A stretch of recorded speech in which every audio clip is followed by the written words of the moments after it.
Hello there, and welcome to Sleepy Nights. This is Kevin, and tonight we'll live in ancient civilizations.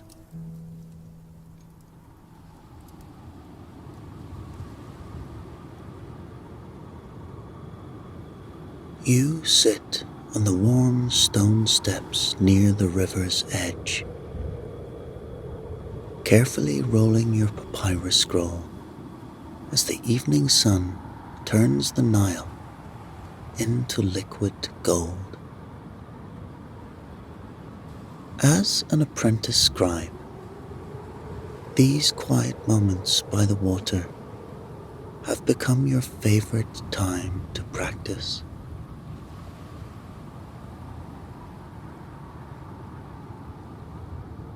Your most treasured possession, a perfect white feather pen given to you by your mentor on the day you began your training, rests gently in your hand.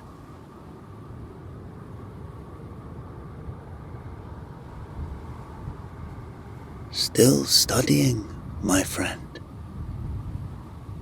The familiar voice belongs to Amenhat, the boat owner's son.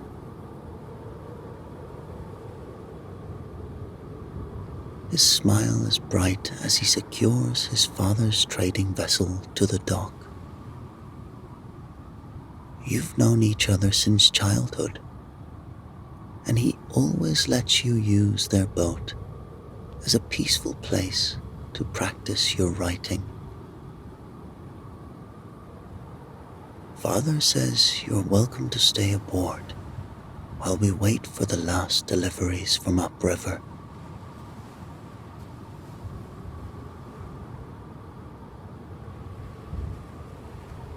You nod gratefully, gathering your scrolls and inkpot.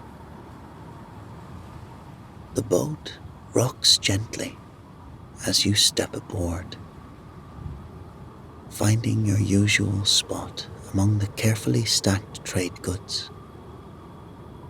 Rolls of linen, jars of honey, and bundles of dried herbs that fill the air with sweet scents.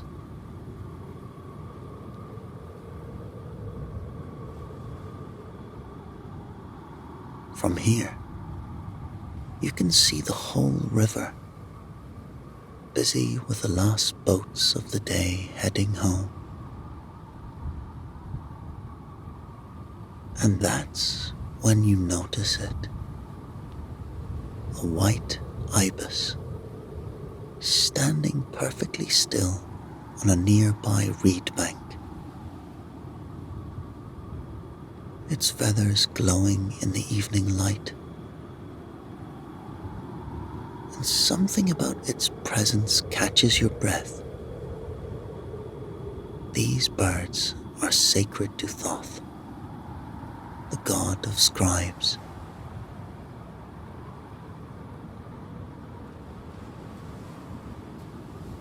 And this one seems to be watching you with unusual interest.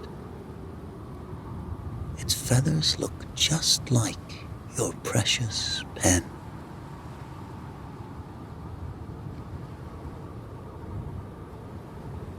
As you lean forward to get a better look, a warm breeze sweeps across the deck. Before you catch it, your white feather pen slips from your fingers, dancing on the wind.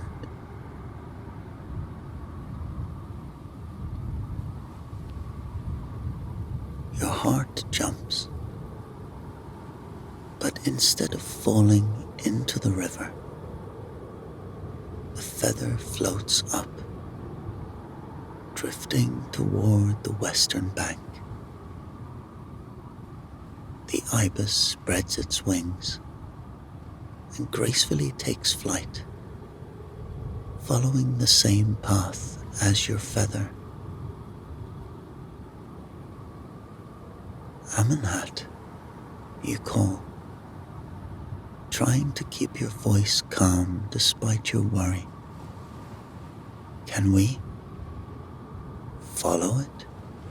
He finishes your thought with a knowing smile, already untying the boat.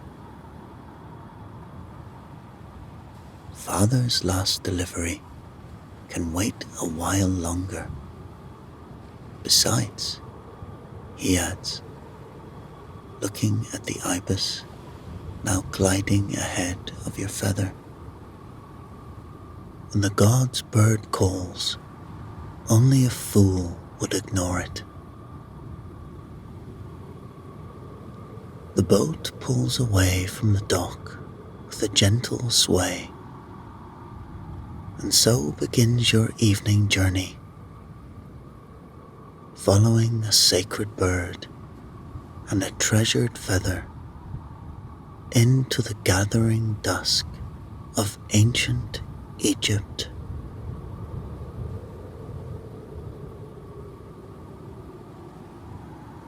As Amenhat guides the boat into the river's gentle current, you watch the white ibis gliding ahead, your feather floating just beneath its path.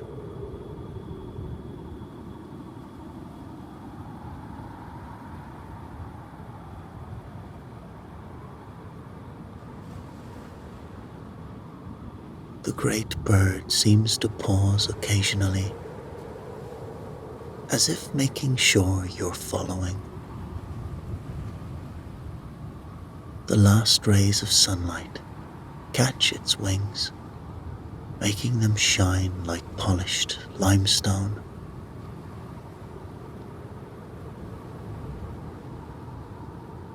You know, Amenhat says quietly, my grandfather used to say the ibis are really scribes who lived thousands of years ago, still watching over their students. He grins at your raised eyebrow. He had a story for everything on the river. That's what happens when you spend 60 years as a boat master.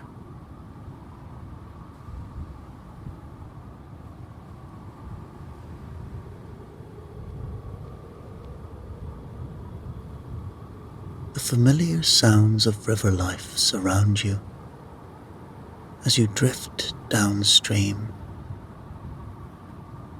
A group of women laugh softly as they fill their clay water jugs at the river's edge, their voices carrying across the water.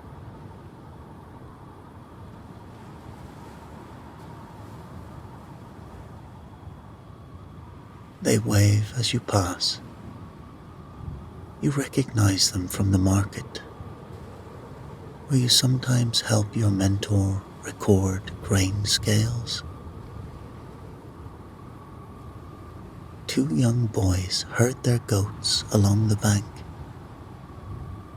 their quiet whistles mixing with the gentle splash of water against the boat's hull.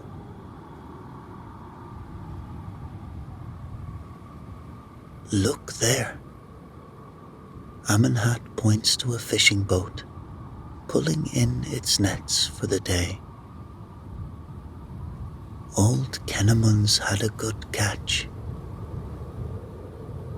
The fishermen work in rhythm, their movements practiced and peaceful, the nets heavy with silver fish.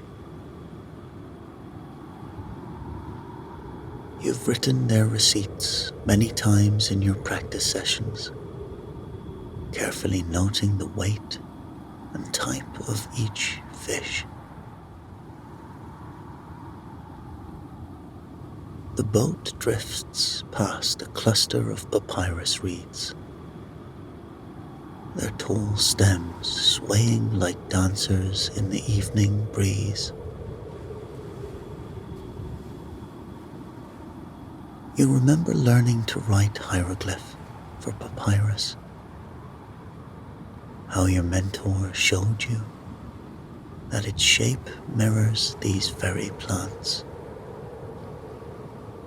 Everything a scribe writes, he told you, connects to the world around us. Now, watching the stems bend and straighten, you understand his words in a new way. Ahead, her white feather catches another breeze, lifting higher before settling back on its path. The ibis wheels once overhead, its long beak pointing toward the western bank, where the great pyramids rise against the darkening sky. Their massive shapes seem to glow with the day's stored sunlight.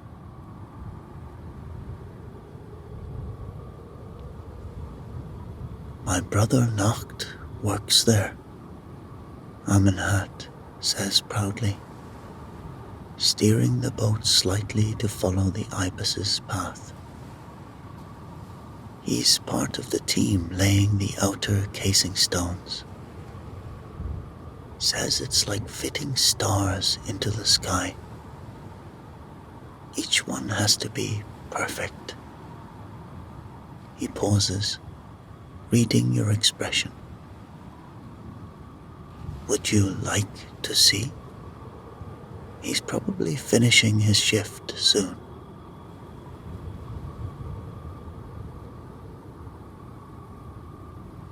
Other boats pass by, heading home for the evening. You recognize many of the faces, merchants whose inventories you've recorded, craftsmen whose work orders you've practiced writing.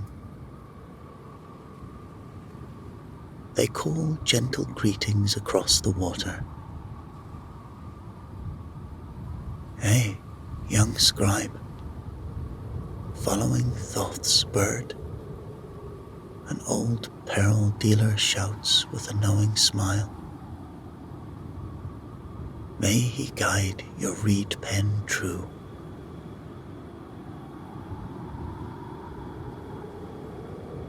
The air grows cooler as dusk deepens, carrying the scent of cooking fires from the villages along the bank. Women in doorways light oil lamps that flicker like earthbound stars. Somewhere, a shepherd plays a reed flute,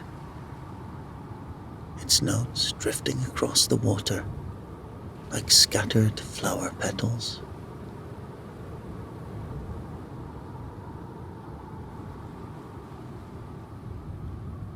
You dip your hand in the river, feeling its coolness against your skin. How many stories has this ancient water carried? How many scribes before you have watched the sun set from a boat like this, their own precious writing tools close at hand? The thought fills you with a peaceful sense of connection to all those who've come before. The ibis banks gracefully toward the western shore, where you can see the torches being lit at the base of the pyramids. Your feather follows, caught in the same invisible current that guides the sacred bird. Amenhat begins to turn the boat, his movements as smooth as the river itself. It seems, he says softly, that your feather is leading us, to the house that the two lands are building for their king. He uses the formal phrase you've written so many times in your practice texts, and somehow it makes this moment feel even more significant.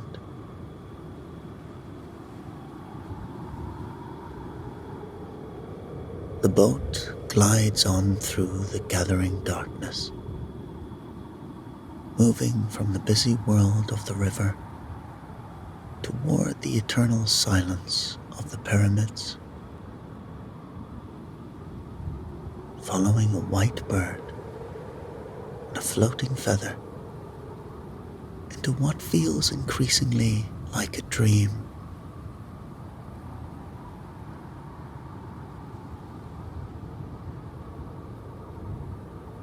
The western horizon has become a painter's palette of deep oranges and purples as Amenhat guides the boat toward the workers' harbor. Here, smaller docks reach out into the river like wooden fingers, built to receive the limestone blocks that arrive daily from the quarries upstream. The ibis circles once, her white feather dancing in its wake, before gliding toward the torchlit path that leads up to the construction site.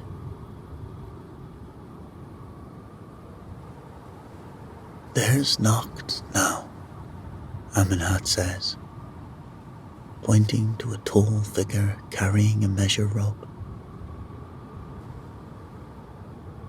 His brother stands with a group of workers at the harbor's edge, their shadows long in the late evening light.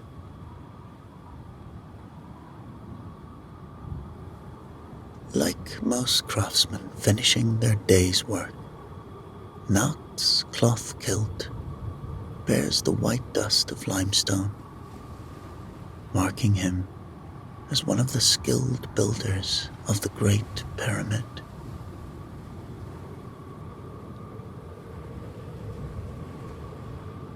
As the boat draws closer to the dock, you can't help but stare up at the massive structure that's been growing steadily higher with each passing season. You've been copying texts about its construction since you began your training.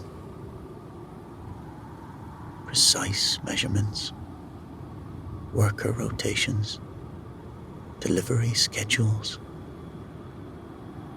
But seeing it now, bathed in the last light of day, takes your breath away. The smooth white casing stones at its base, catching the dying sunlight like pieces of fallen sky.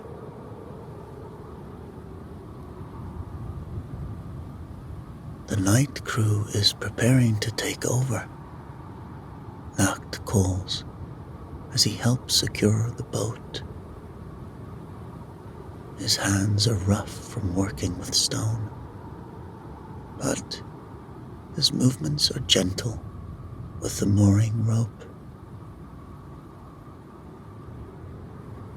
"You've chosen a beautiful evening to visit, young scribe." He glances at your scroll with knowing eyes. "Though, shouldn't you be heading to your evening lessons?"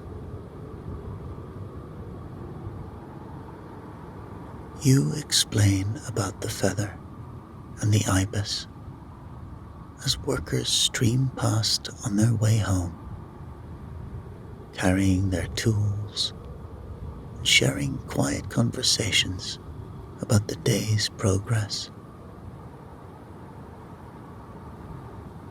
Some nod respectfully when they see your scroll case. Scribes are well regarded here, where every stone must be perfectly recorded and accounted for.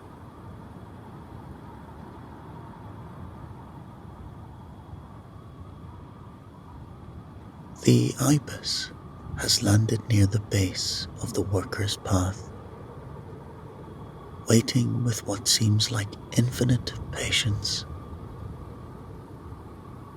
Your white feather rests nearby on a strand of dry grass,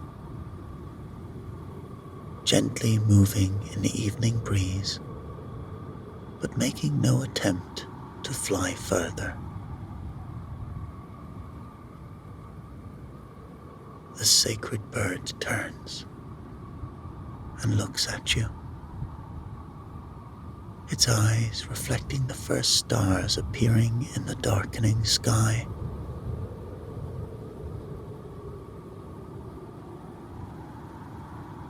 "Look there," Nacht says softly, pointing to where the pyramid's peak seems to touch the emerging stars. "Tonight, we'll set more stones by starlight, aligning them with the eternal ones above." He smiles at your obvious fascination. "Would you like to see our work up close? The night brings a different kind of peace to the building site."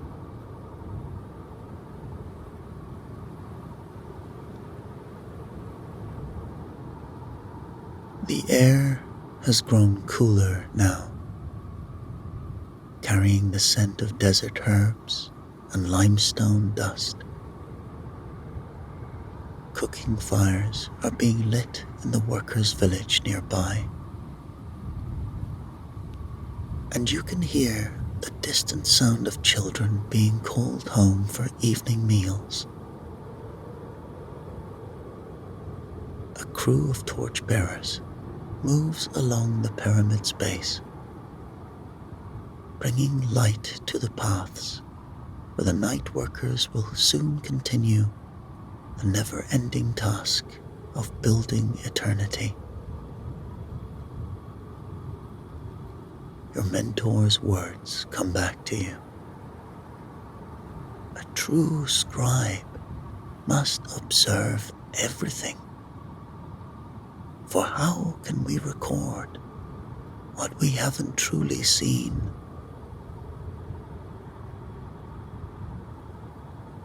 Surely he would understand your delay, especially on such an unusual evening. The ibis takes flight again, moving slowly up the torchlit path, your feather lifted by the same breeze that carries the bird aloft. Amenhat secures the boat one final time. "Shall we follow?" he asks, although he already knows your answer. The pull of the sacred bird and the massive pyramid above is too strong to resist.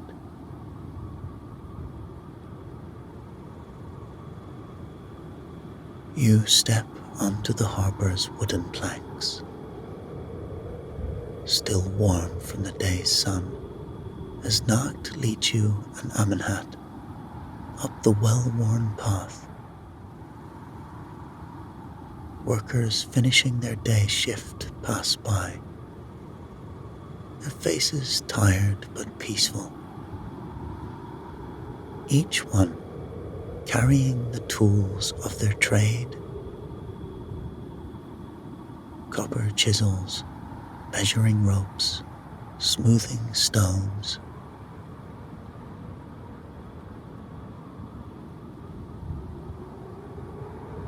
Some call greetings to Nacht, their voices carrying the easy friendship of people who work side by side beneath the hot sun. Kenzu, tell your wife the honey cakes were perfect, Nacht calls to a passing stone setter. Turning to you, he explains. His wife trades them for medicine. I took some to my daughter yesterday. These small details of daily life seem to soften the mammoth scale of the construction above you.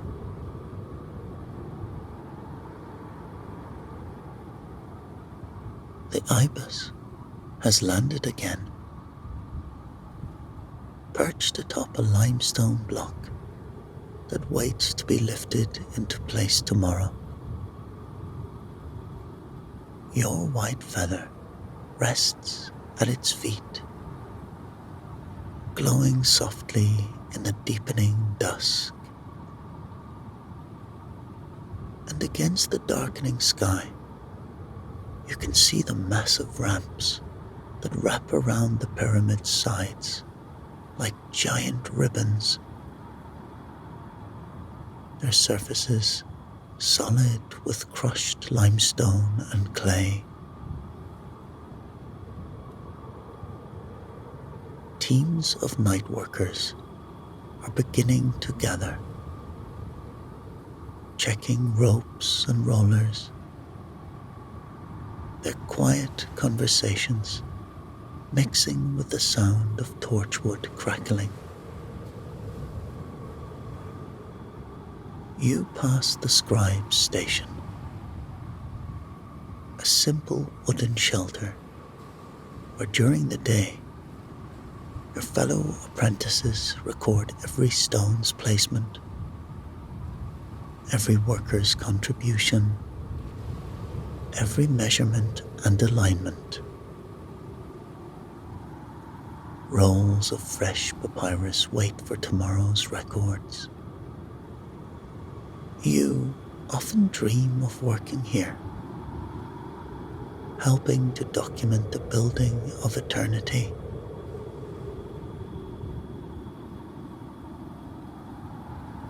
Good evening, young one, a voice calls.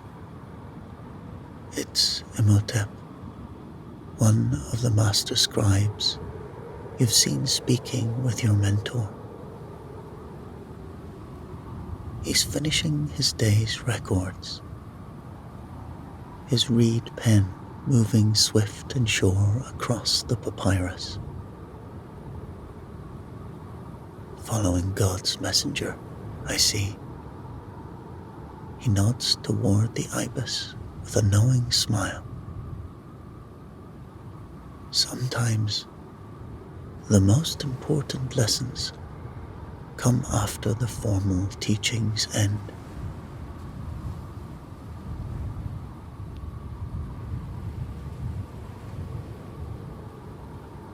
The air grows cooler as you climb higher up the harbor path, carrying the scent of dinner fires from the workers' village. Women call to their children, clay pots clatter, and someone plays a flute. The familiar sounds of day settling into the night. Dogs bark in the distance, and somewhere a baby cries sleepily. These humble human sounds seem to belong here, even at the foot of such grandeur.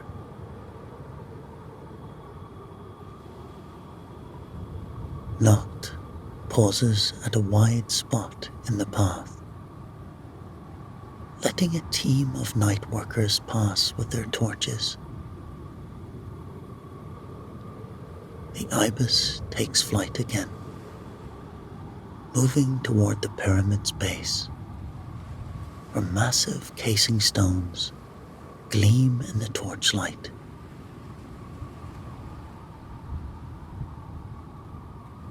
Your feather follows, lifted by the same evening breeze that cools your warmed skin.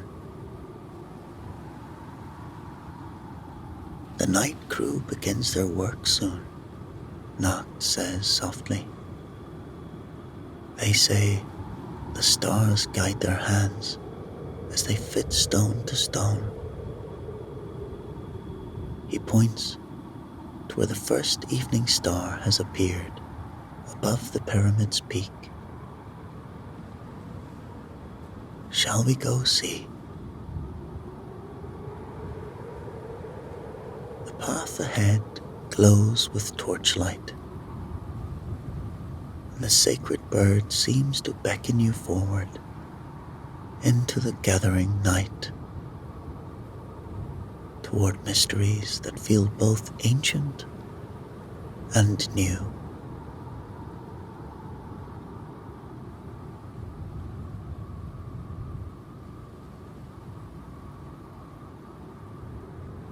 You follow Noct between the massive limestone blocks that wait like sleeping giants in the darkness. The torchlight creates dancing shadows that make the stones seem alive, as if they're breathing in the cool evening air. Your white feather drifts ahead, following the ibis as it leads you deeper into the site.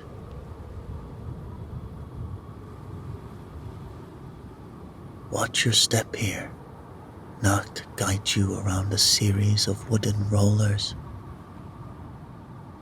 These will be used tonight to move the facing stones. He points up the enormous ramp, where teams of night workers are already taking their positions. Their torches form a line of moving stars against the darkened sky, and their quiet voices drift down like leaves on the evening breeze.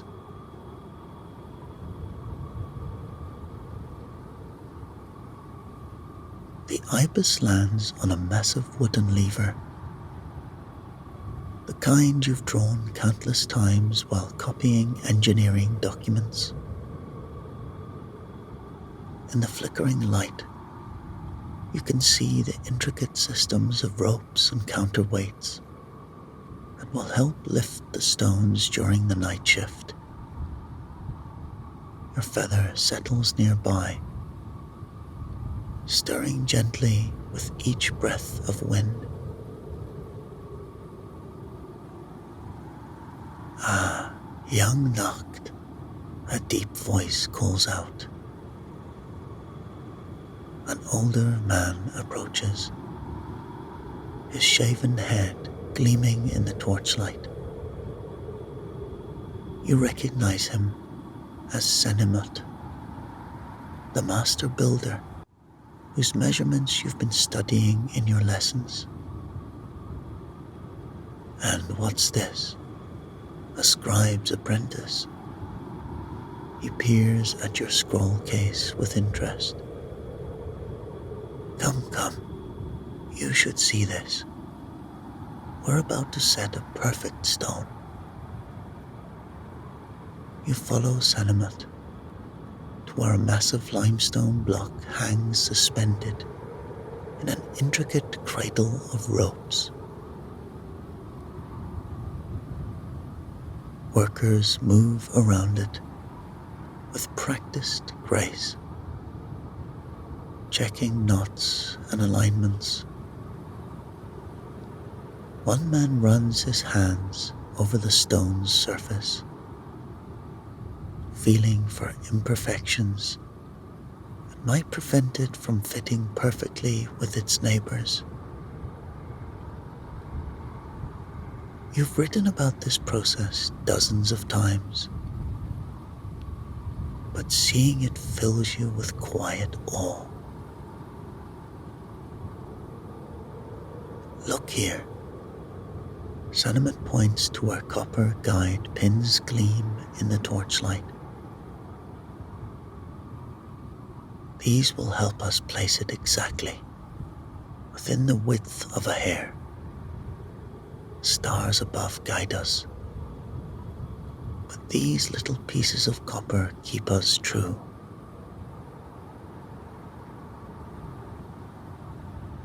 He speaks with the quiet pride of someone who has dedicated his life to perfection.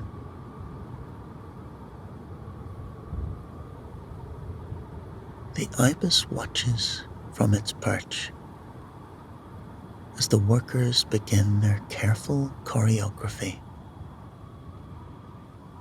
Ropes creak softly, sandaled feet shuffle on stone. Quiet commands pass from mouth to mouth. You notice how everyone moves with careful precision. Each person knowing their exact role in this ancient dance of construction. Your mentor's voice echoes in your memory. Every great work is built of small, perfect moments.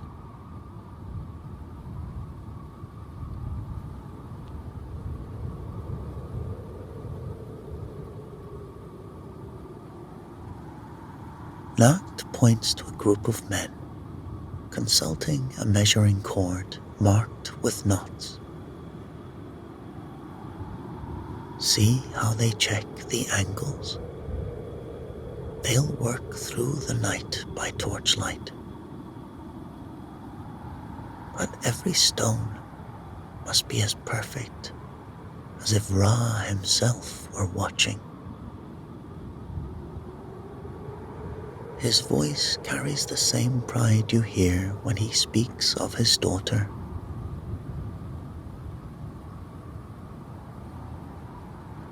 A cool breeze carries the scent of desert sage.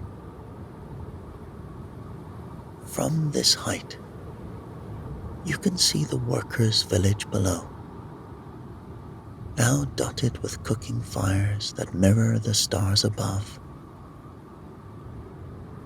The Nile gleams like a ribbon of silver in the distance, where more boats move like water birds in the gathering darkness. Somewhere below, Amenhotep's father's boat rocks gently at its mooring, waiting to return you to your normal life.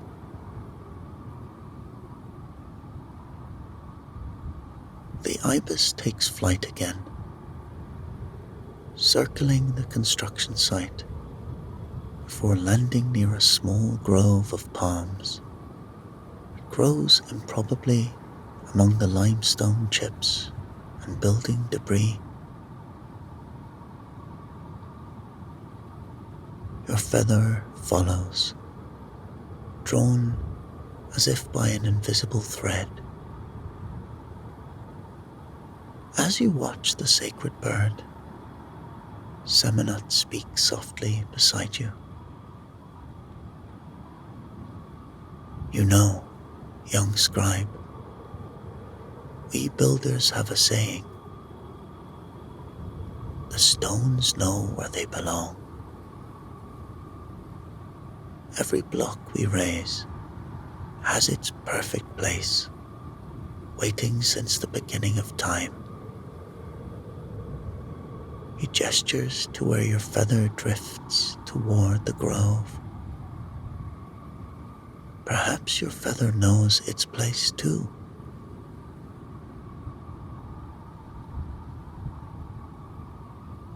The torchlight catches the white feather as it floats past. making it glow like a fallen star.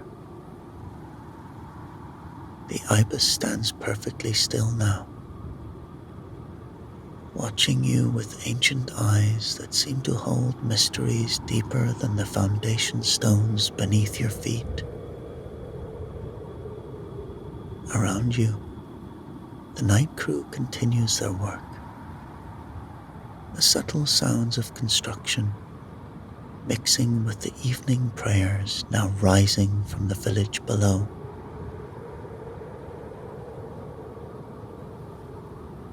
Shall we see where it leads? Noct asks, already moving toward the grove. Even in the deepening night, the path seems to glow with its own soft light, as if the sacred bird's presence makes everything a little more luminous.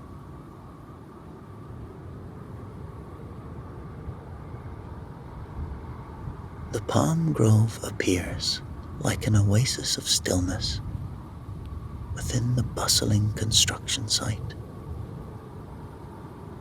Here, the sounds of building seem to fade, replaced by the gentle rustling of palm fronds in the evening breeze. The ibis stands in a patch of moonlight that somehow finds its way through the leaves. And there, resting perfectly at its feet, is your white feather. But it's not alone.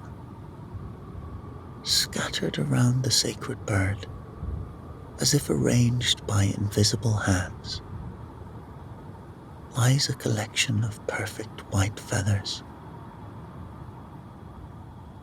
Each one catches the combined glow of torchlight and stars, creating a circle of soft radiance on the ground.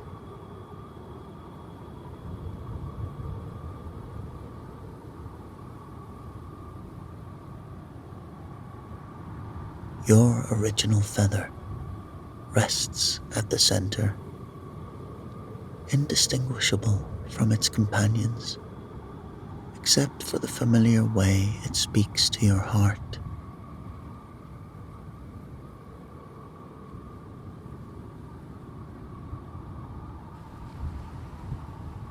I've worked here for 15 years, Noct whispers, but I've never seen anything like this.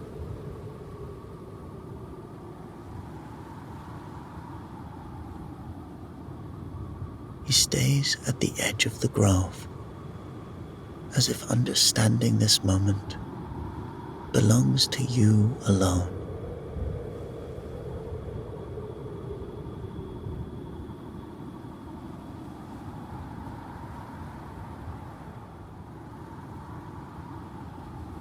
You step forward slowly, feeling the sacred weight of the moment.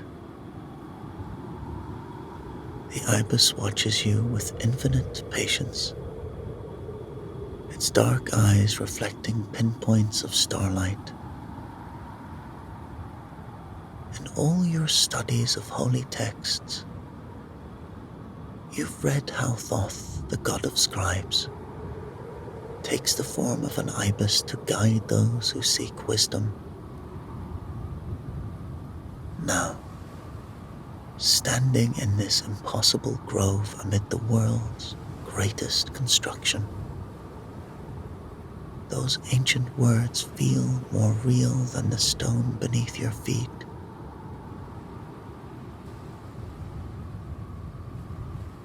As you kneel to gather the feathers, each one perfect for a scribe's work, the ibis makes a soft sound, not quite a call, more like a whisper in a language just beyond understanding. The evening breeze carries the scent of sacred lotus flowers, though none grow nearby.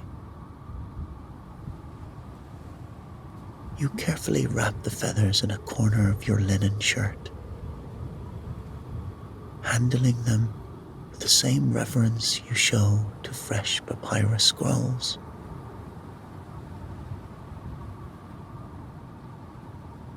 Your original feather you hold up to the starlight. Perhaps it's your imagination, but it seems to glow a little brighter now, as if blessed by its journey.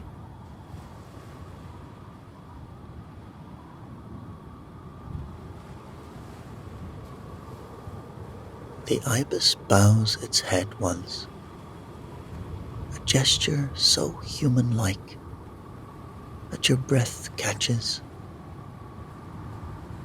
Then, with a silence that feels like a prayer, it spreads its wings and takes flight. You watch as it circles once above the grove, its white feathers luminous against the dark sky. It wheels around the peak of the Great Pyramid, growing smaller and smaller, until it becomes one with the stars themselves. The breeze that carried your feather on its journey stills, as if its work is complete. Standing in the sacred grove, cradling your collection of divine gifts, you understand that some lessons can't be copied onto papyrus. Some must be written directly onto the heart.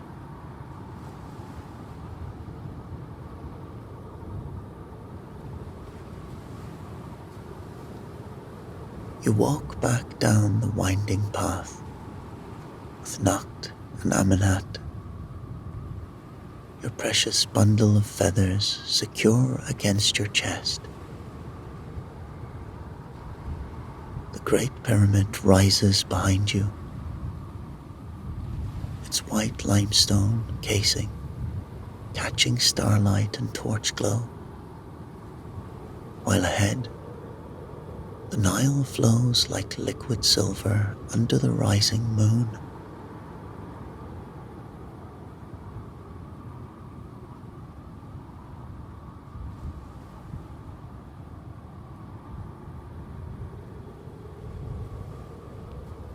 The night crew's work has begun in earnest now. Their rhythmic movements, creating a gentle symphony of stone and rope that echoes across the plateau.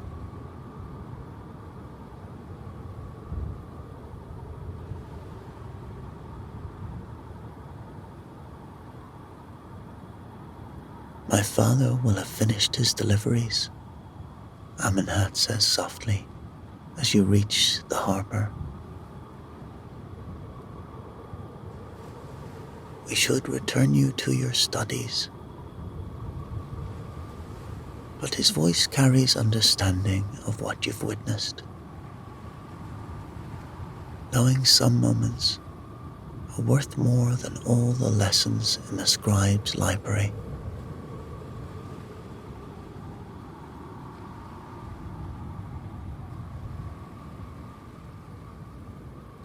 The familiar rocking of the boat welcomes you back as you settle among the trading goods. Their scents, honey, herbs, and linen, mixed with the limestone dust still clinging to your clothes, creating a perfume unique to this magical evening.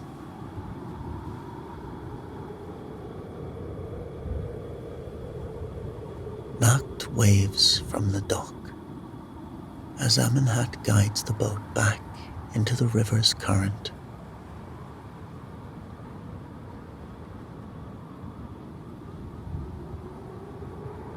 As you drift downstream, The sounds of construction fade into the river's gentle song.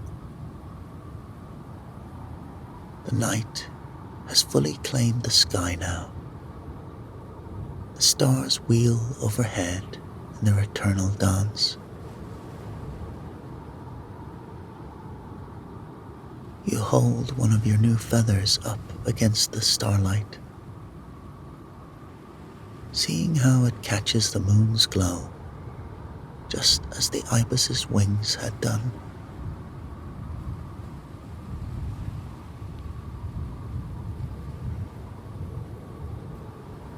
Your eyelids grow heavy as the boat rocks beneath you.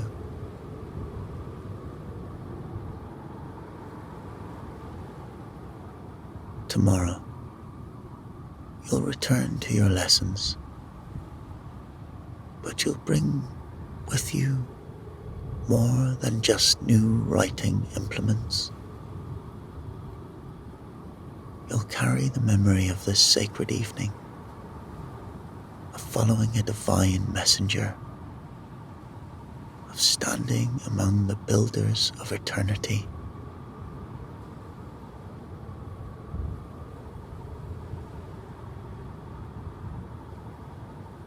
The gentle splash of water against the hull becomes a lullaby. Through half-closed eyes, you watch the last torches of the construction site shimmer like earthbound stars. A night bird calls somewhere along the bank. Not an ibis, but perhaps another of God's messengers, bidding you good night.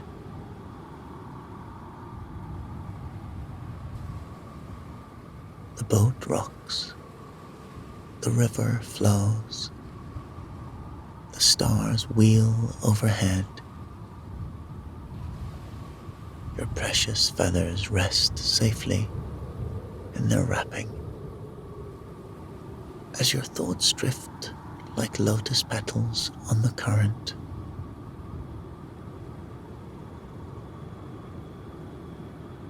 here, cradled by the ancient river, beneath the eternal stars, watched over by the Great Pyramid, growing slowly toward heaven, you feel yourself floating gently into dreams, carried on white wings into peaceful darkness.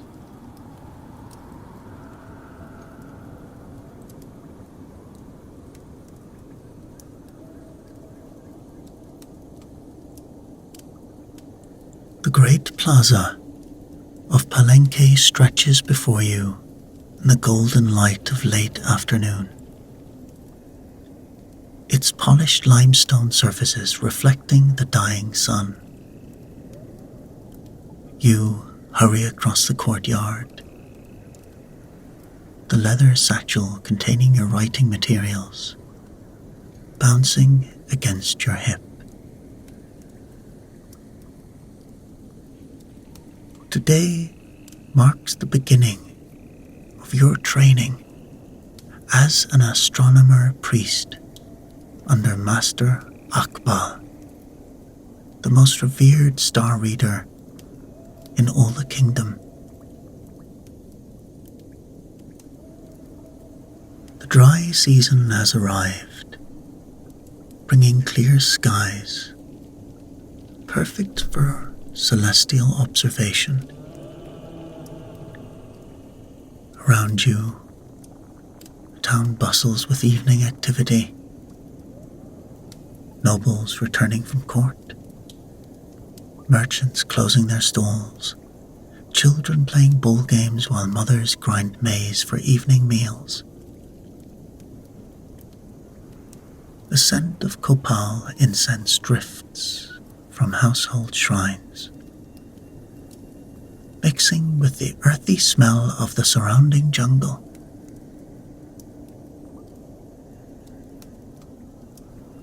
The palace tower rises before you like a mountain of carved stone, its multiple levels reaching toward the heavens. You begin the long climb up steep stone steps, worn smooth by countless priests who have made this journey over centuries. As you ascend, you pass walls covered in inscriptions. The history of Palenque's rulers, their great deeds, astronomical events marking important moments in the city's past.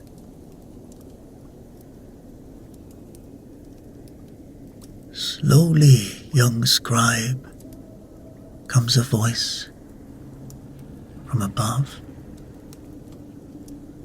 The stars will not flee before you arrive. Looking up, you see Master Akbal watching your approach. He's a man of perhaps 60 years. His face is deeply lined by decades of squinting at celestial objects. His dark skin marked with tattoos mapping important star positions. His cotton robes are dyed the deep blue of midnight sky, with red borders representing the blood of time itself. Most striking are his eyes.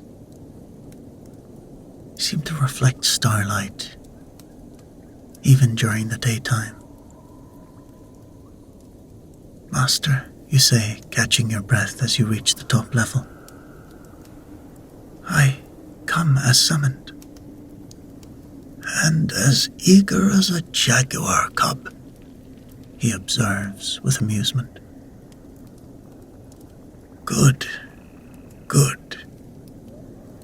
The heavens reward those who approach with proper hunger for knowledge. He gestures for you to follow. Come, come.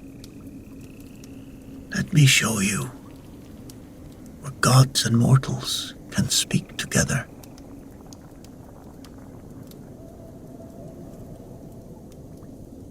The observatory takes your breath away. The chamber is perfectly circular, its walls pierced by windows positioned with mathematical precision to frame specific celestial events. Through the eastern window, you can see exactly where the sun will rise during the spring equinox. The western opening captures the setting sun during important ceremonies. Smaller windows track the movements of the Noach, the great star of Venus.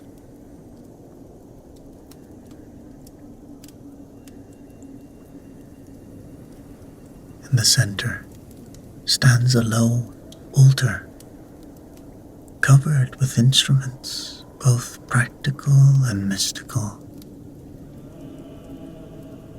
Crossed sticks of polished hardwood for measuring star positions. Obsidian mirrors that can reflect even the faintest celestial light. Jade and shell counters for calculations. Bark paper lies open, pages covered with red and black glyphs recording centuries of observations.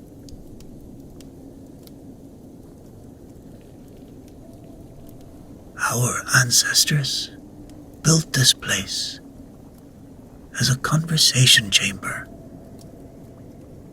Akbal explains. running his hand along a precisely cut window frame.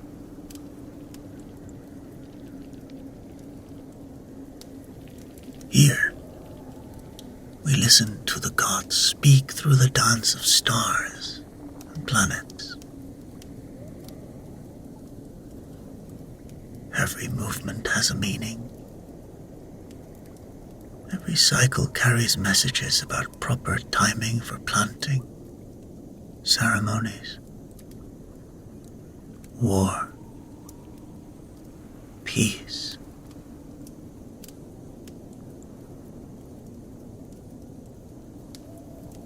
He moves to a wooden chest inlaid with shell and obsidian, withdrawing a piece of bark paper covered with astronomical tables.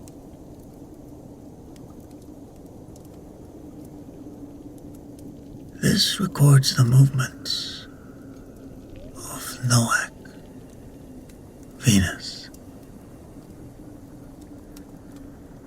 For thousands of years, our people have tracked its cycle. The planet follows precise patterns that allow us to predict when it will appear as a morning star or evening star, far, far into the future.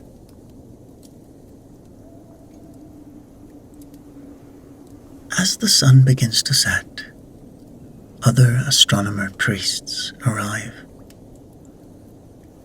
Itzel, an elderly woman whose eclipse calculations have never failed. Kinich, who specializes in tracking Mars through its wandering path. Balam, Akbal's senior apprentice, shows you how to arrange observation instruments with reverent care.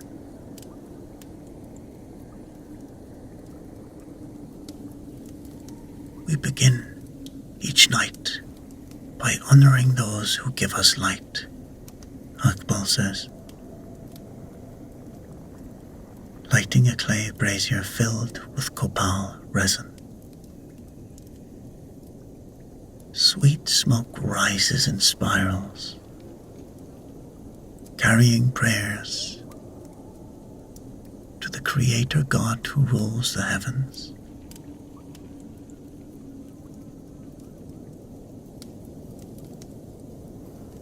The ritual feels ancient and powerful,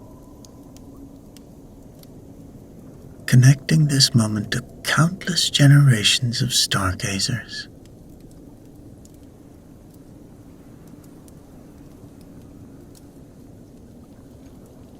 As twilight deepens, the first stars appear, and your pulse quickens with anticipation. Venus emerges low in the western sky, brilliant as a tiny sun. Akbal hands you cross sticks, precision instruments for measuring star positions. Your hands tremble slightly as you take them.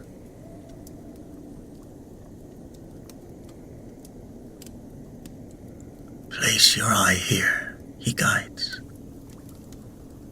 Align the sticks with Noach and that bright star near it. Good. Very good.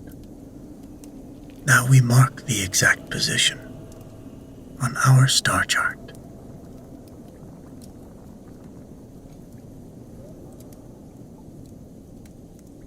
Working together, you learn to transfer observed positions onto bark paper, painted with a grid representing the sky.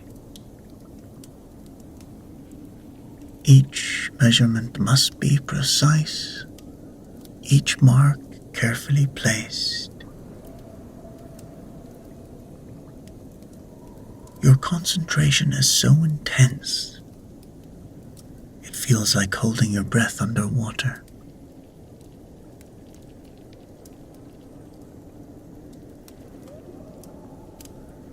Noak tells us many things, Akbal explains as you work.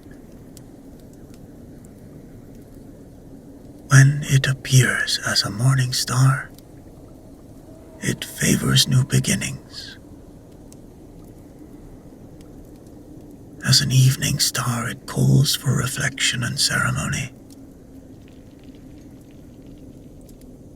But most important, it guides the timing of war. Our kings consult Venus before any military campaign.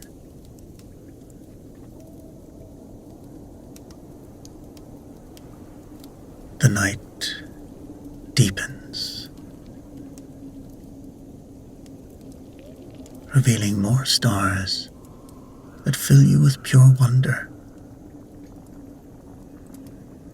Akbal teaches you their names and stories.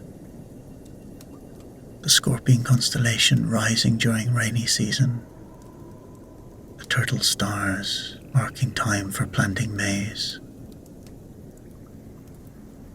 the 3 hearthstones where gods built the first fire at creation.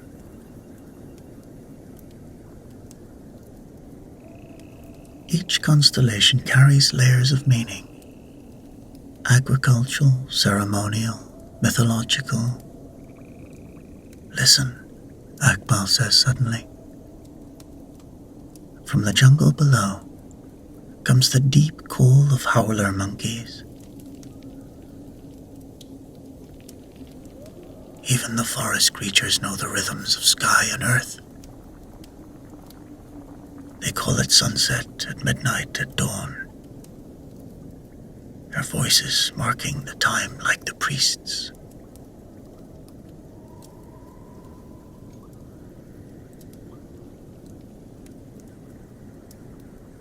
Other jungle sounds join the symphony. Night birds begin their songs. Insects create rhythmic choruses.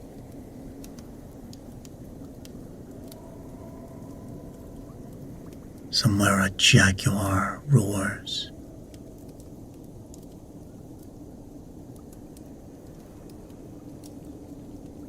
The entire rainforest becomes a living timepiece, its sounds marking the passage of hours. Come, Akbal says, when observations are complete.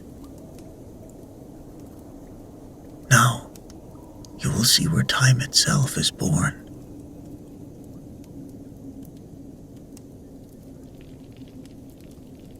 He leads you down stone steps to a deep chamber within the palace. The sacred room where calendar calculations are performed. Oil lamps flicker along walls, casting shadows on tables covered with bark books and calculation boards.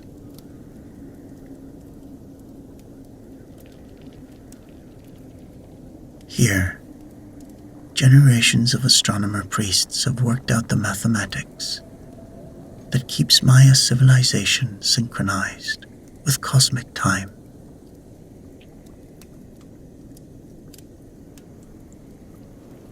Time is not a straight line, Akbal explains, settling onto a woven mat before a calculation table. It is a river that flows in great circles, returning to where it began, always. What was, is, and will be again. Our task is to read these cycles. He opens a codex filled with numbers and astronomical tables. This is the heart of our knowledge. the long count calendar. We track time from the day of creation itself, counting each day since the gods set the cosmos into motion.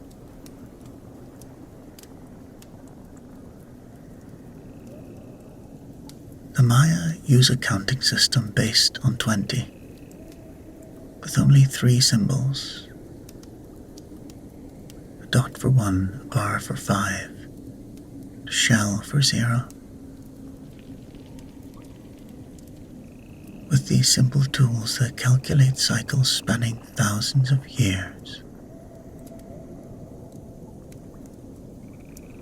You learn the sacred calendar interlocks with the solar year like cosmic gears.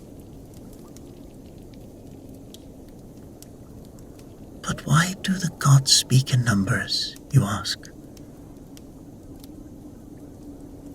Akbal smiles, his eyes reflecting lamp flames. Because numbers are the language of perfection. The gods created the world according to precise principles. When we understand these patterns, we participate in divine knowledge.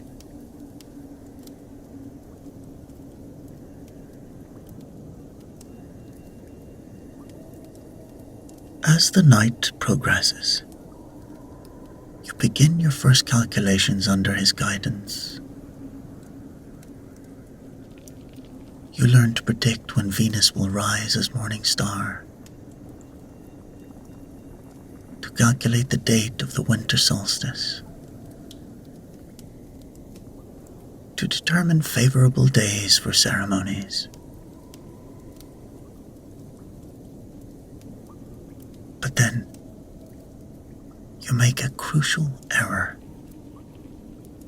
Excited by the work, you miscalculate a Venus position. The mistake affects your other calculations. Stop, Akbal says, reviewing your work. Do you not see the problem, young one?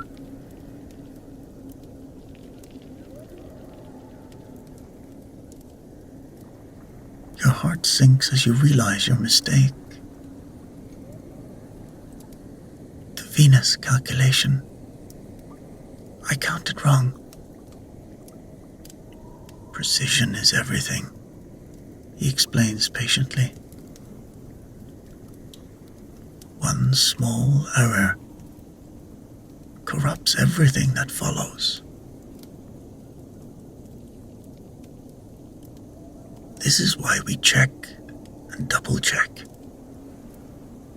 Why we work slowly and carefully.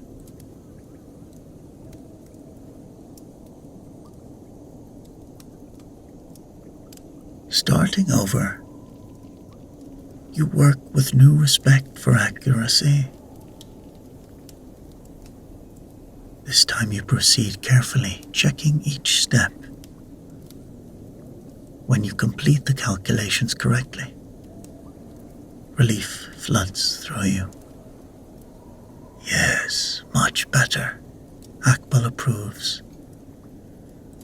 Now you're learning to think with cosmic precision.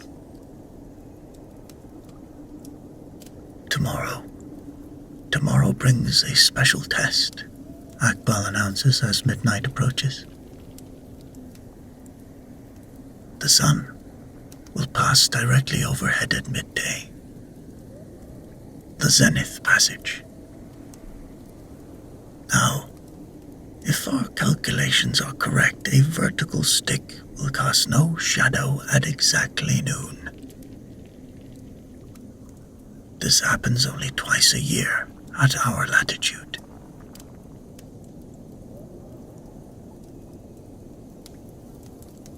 You spend the remaining hours learning to use instruments that will measure tomorrow's crucial event. water clocks that mark time by steady dripping, sundials aligned with cardinal directions, sticks that track shadow lengths. Your hands shake slightly as you practice. Everything must be prepared perfectly, for the king himself will witness your protection. As dawn breaks, you and Akbal climb back to the observatory's highest platform.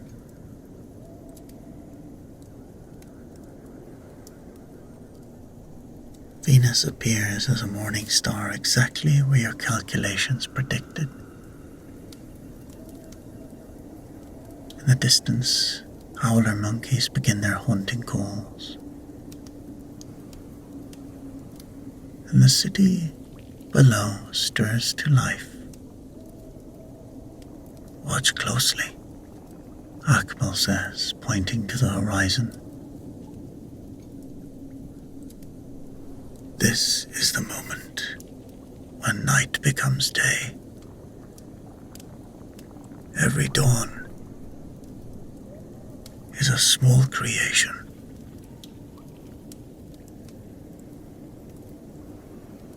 The sun rises precisely through the window frame designed to capture its light. The alignment is perfect, the result of centuries of careful observation and architectural planning. You realize the entire palace is itself a massive astronomical instrument.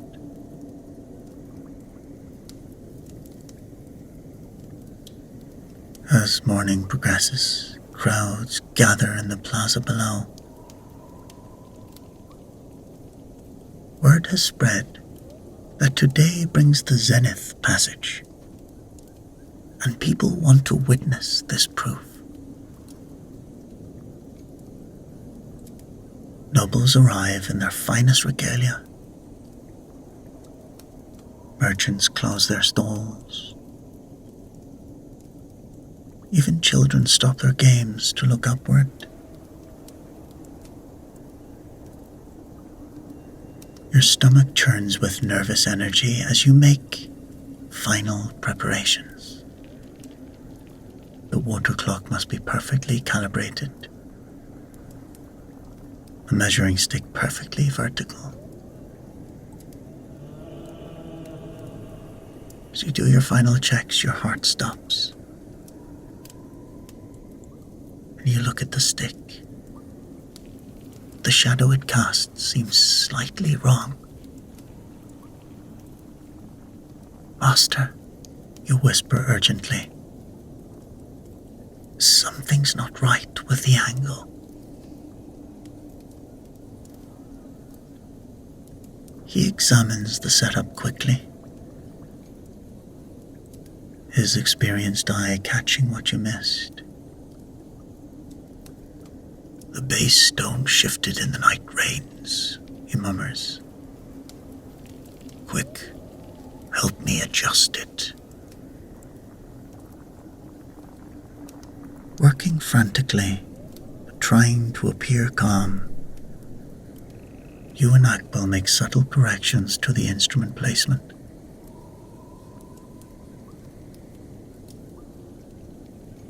Sweat beads on your forehead despite the morning cool. If the measurement fails publicly, it won't just be your failure. It will cast doubt on all astronomical predictions. Near noon, the king himself appears on the palace steps, accompanied by his court.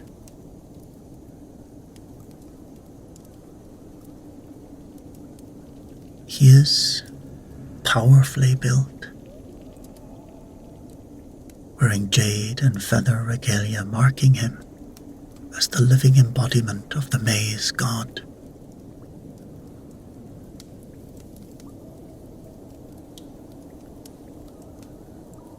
His presence transforms the event from scientific observation into sacred ceremony. Young one, the moment approaches, Akbal announces, checking the water clock one final time.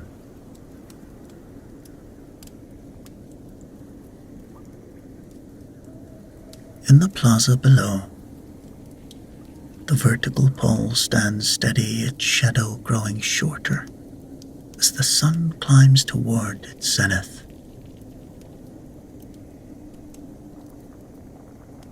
By our calculations, the shadow will vanish at precisely the count of 12.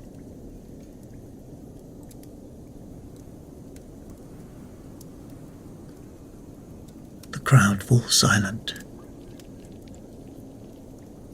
You feel the weight of centuries of astronomical tradition resting on this moment.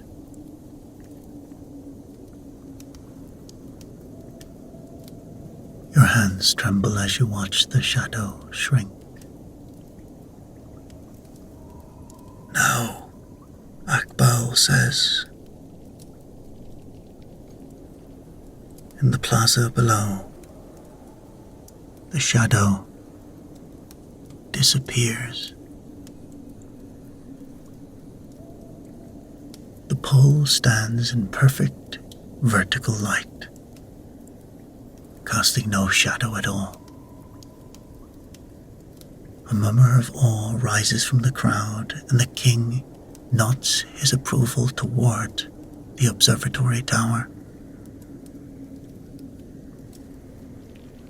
Relief washes over you like cool water. Well done, young one. Young astronomer, I should call you, Akbal says, placing his weathered hand on your shoulder. You have participated in the eternal dialogue between earth and sky. The gods have spoken through you today.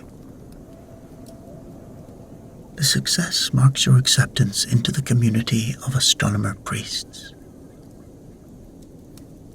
Over the following weeks, Akbal teaches you to create your own astronomical codex, painting observations in traditional red and black inks. You learn proper glyphs for celestial events, notations for recording cycles, interpretations that guide royal decisions.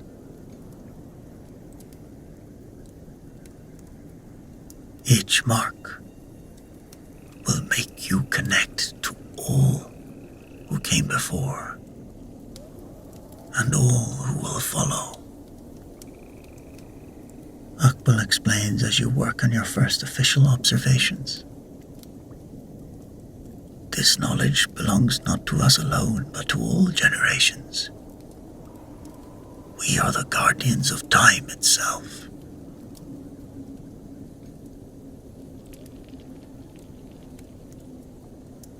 As weeks pass, your skills grow. You learn to predict eclipses months in advance, to track Mars through its wandering path, to identify variations in Venus's cycle.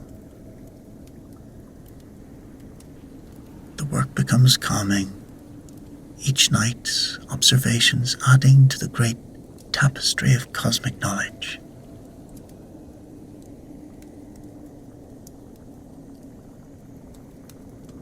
One evening, as you sit with Akbal watching stars emerge in the darkening sky,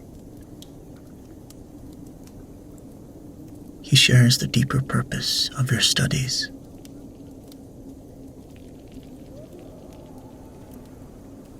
Look around you, he says, gesturing toward the plaza where people light evening fires, toward temples where priests perform sunset rituals. All of this Our entire civilization moves in harmony with cosmic time because we maintain the calendar. The gods speak through celestial movements and through us, the people here.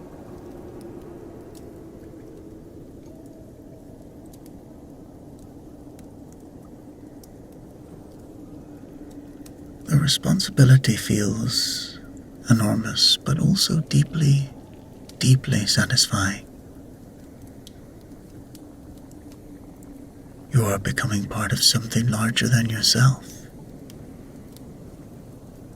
A tradition stretching back to the first Maya, who looked up at the night sky and began to see patterns in the celestial dance.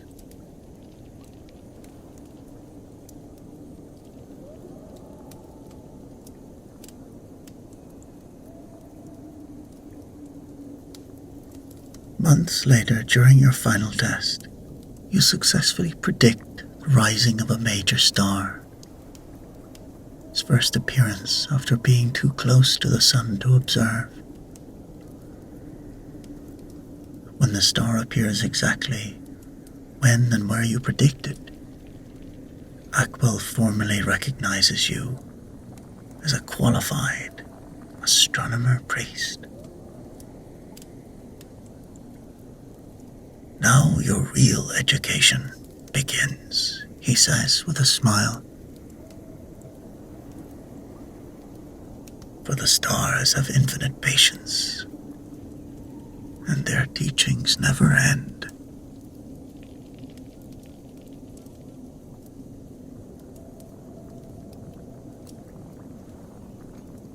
As another day ends, and you climb the palace steps for the evening observations, you reflect on how much has changed since your first nervous ascent. The instruments that once seemed mysterious now feel familiar.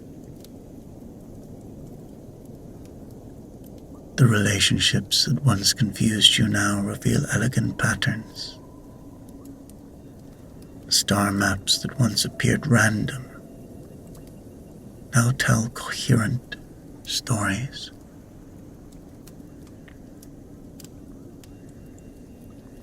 Standing in the observatory, as the first stars appear, you understand that you've become part of an unbroken chain of knowledge stretching back over 1,000 years. The same stars that guided your teachers now guide you. The same principles that helped Maya astronomers predict eclipses continue their eternal accuracy.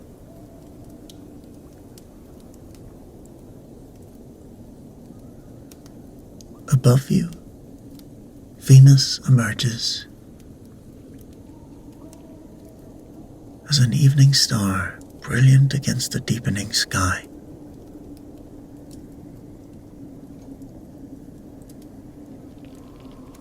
You automatically calculate its position. Predict some future appearances. Consider its implications for upcoming ceremonies.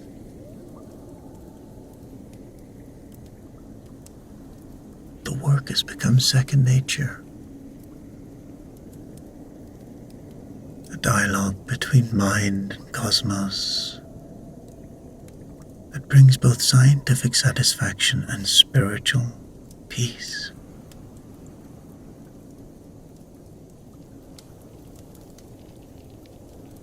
As the night deepens and more stars emerge, you settle in to the patient rhythm of observation that will define your life's work. Each measurement precisely recorded. each calculation carefully checked, each prediction offered humbly to judgment.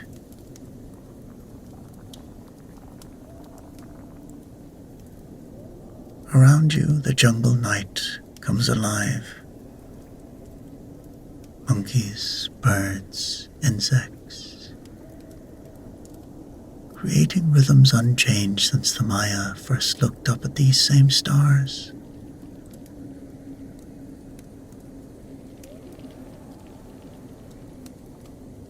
In the distance, the lights of Palenque twinkle like earthbound constellations. Cooking fires, temple braziers, oil lamps in noble houses. The entire city moves in harmony with rhythms that you help maintain.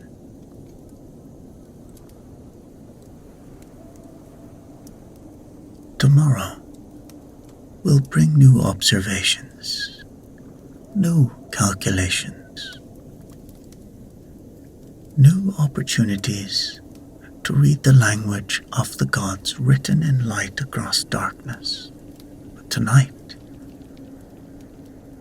as you record Venus's position,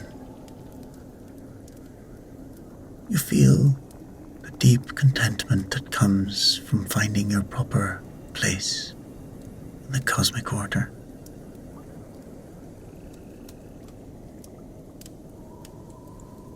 The stars wheel overhead in their eternal dance, mathematical and mystical, predictable yet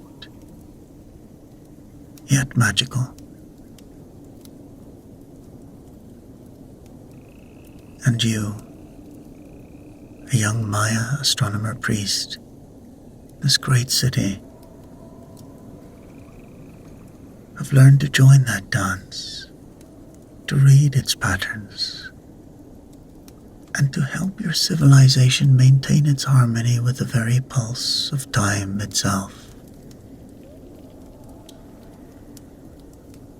The gods speak through the movements of celestial bodies, and you have learned to listen. In the silence of the observatory,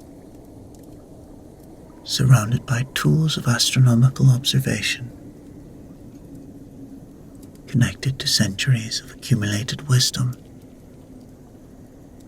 you continue the sacred work of reading time itself, written in the eternal language of the stars.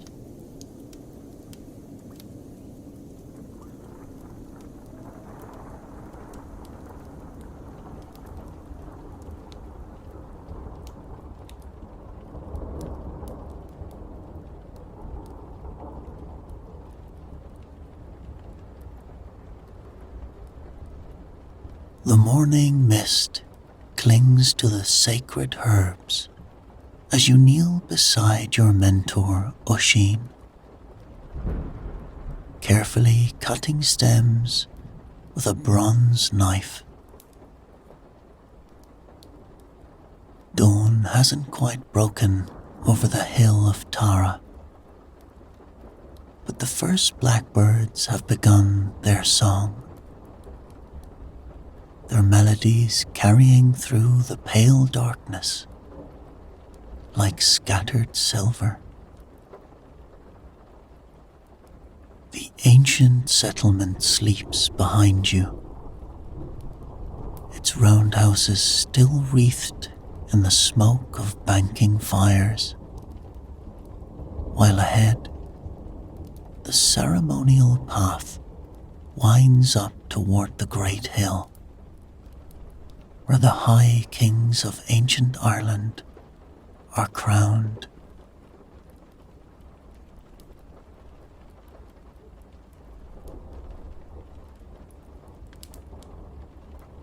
Feel the stems before you cut, Oisin reminds you softly, his weathered hands demonstrating the proper technique. The plants speak to those who listen. You've been his apprentice for 3 summers now, learning the ways of the druids. But there's always something new to discover.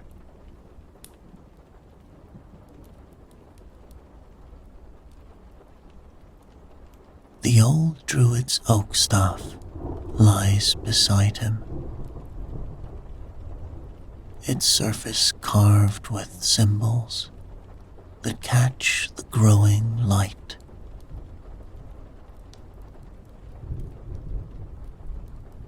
You've learned to read some of them during your training. Ancient words of power,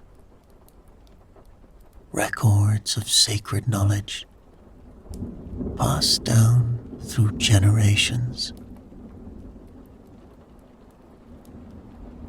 Your own staff, still smooth and unmarked, waits for the day where you'll earn your first sacred marks and symbols.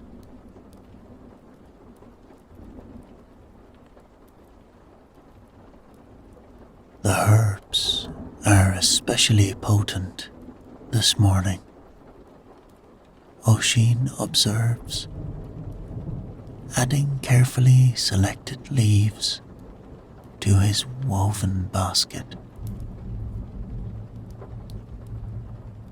The earth knows what approaches. He glances at you with eyes that seem to hold centuries of wisdom. Just as I knew you would be the one, Finn. When you came first to learn our ways. Some are born to hear the old songs.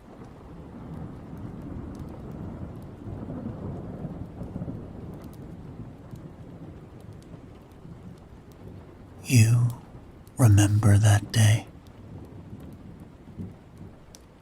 How the hazel wand had trembled in your hand during the testing. How the sacred fire had leaped higher when you approached.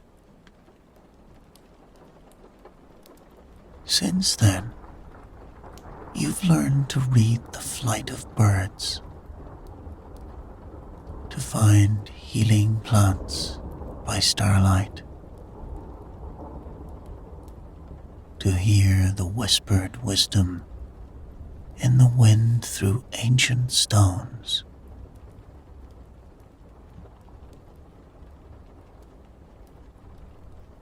But something in your mentor's voice suggests this morning is different.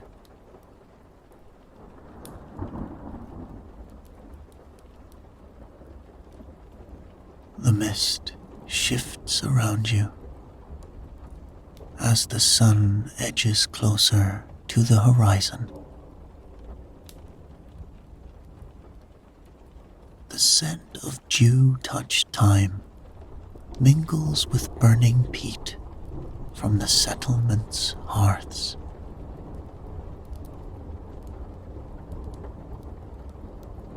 Moths dance in the growing light like wandering stars, their wings brushing the sacred herbs that will be used in today's ceremonies.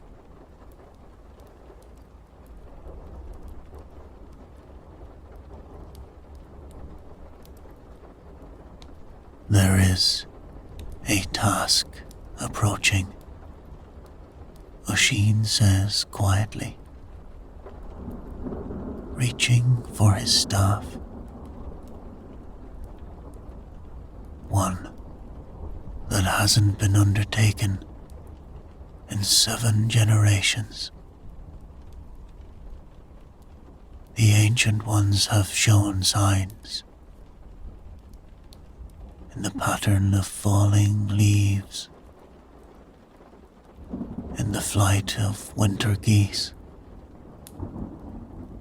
in the very stones themselves.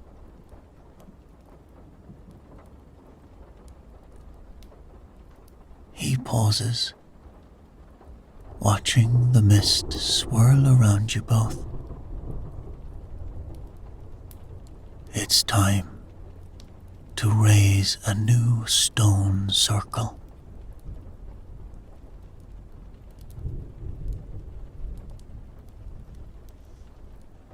Your heart quickens at his words. You've seen the great stone circles that dot the sacred landscapes. Massive pillars of rock aligned with sun and stars.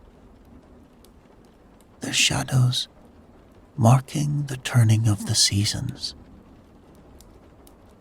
To help build one.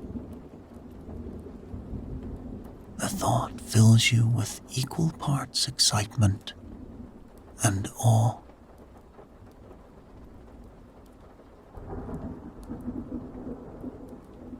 Movement catches your eye. Something pale and graceful in the thinning mist. There, at the edge of the sacred grove, stands a white stag. Its antlers crowned with the first light of dawn.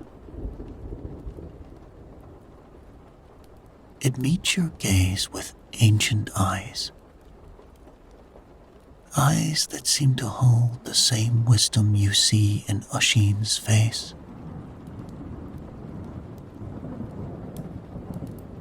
Then,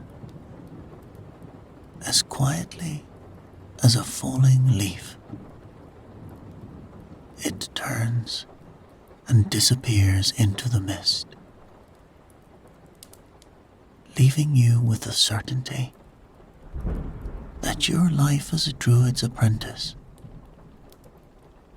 is about to change forever.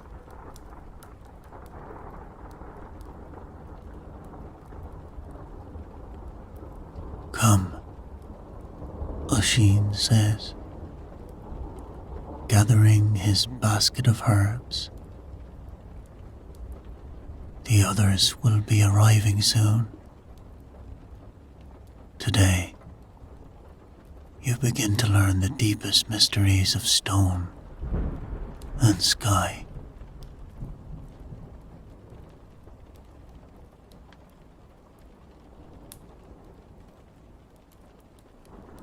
The forest path winds before you like a river of earth. Ancient oak and hazel trees, creating shadows that dance in the strengthening daylight.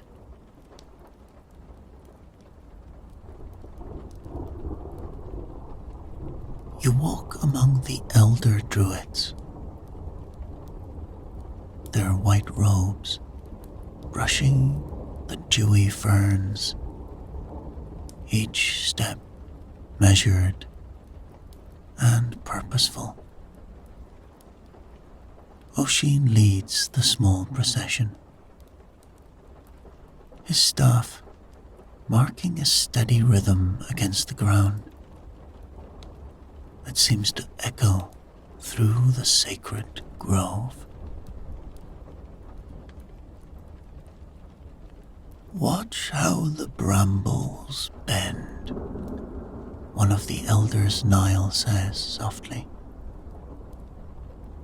His grey-stalked beard catches the dappled sunlight as he points to the undergrowth. They show the hidden paths if you know how to look. You've learned much about reading nature's signs during your apprenticeship, but the elders see layers of meaning that you're only beginning to understand.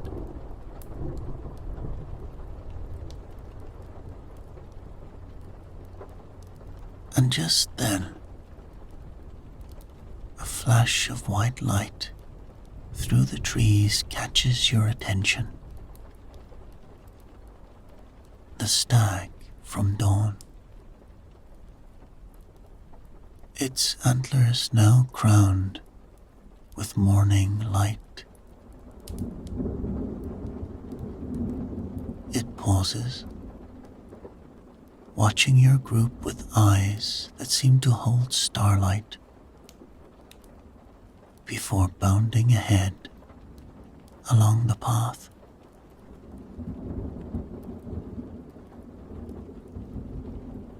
The ancient ones guide us still, Oshin mummers approvingly.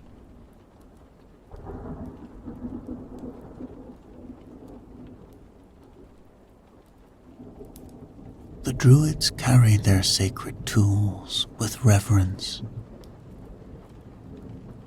You've been entrusted with the bronze mirrors, carefully wrapped in undyed wool,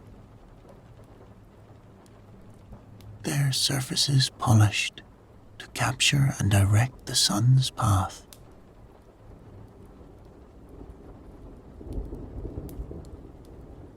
Others bear the measuring ropes, marked with knots that contain the sacred numbers, and smooth yew rods for calculating the stars' positions.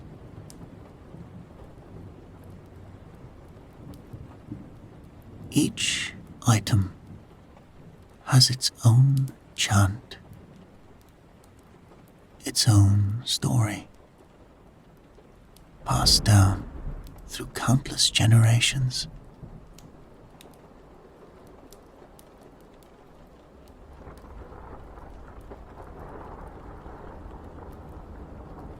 Ravens circle overhead, their wings cutting patterns against the sky. The elders pause, reading the bird's flight. They speak of others gathering, Nile interprets, his voice carrying the weight of ancient knowledge. The signs align.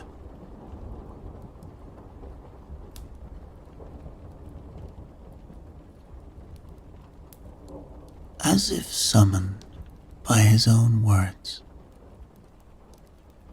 you hear chanting drifting through the trees. Around a bend in the path, you encounter another group of druids, their robes decorated with different patterns that mark them as coming from the Western tribes. They carry their own sacred tools, some made of materials you've never seen. Exotic woods, strange metals, crystals that seem to glow from within.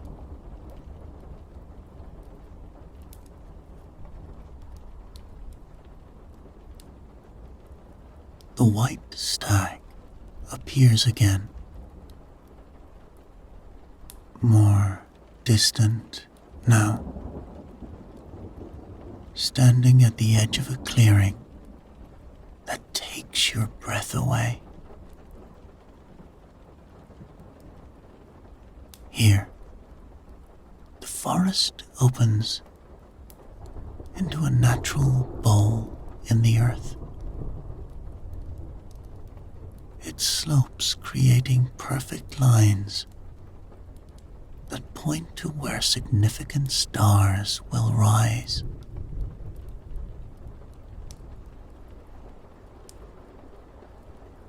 Ancient trees ring the space, their branches framing specific parts of the skyline, like living windows.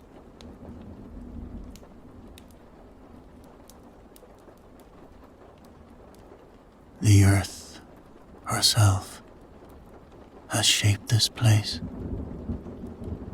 Oisin says.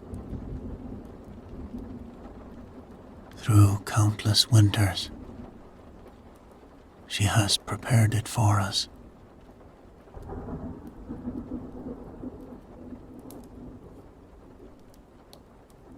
You notice how the ground forms subtle ridges and hollows that align with the sun's path across the sky. Even the streams that trickle down the slopes seem to follow patterns that mirror the movements of celestial bodies.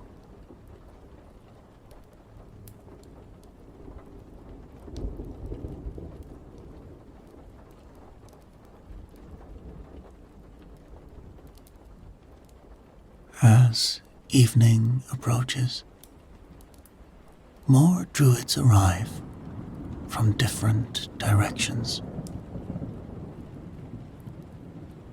each group guided by their own signs and omens.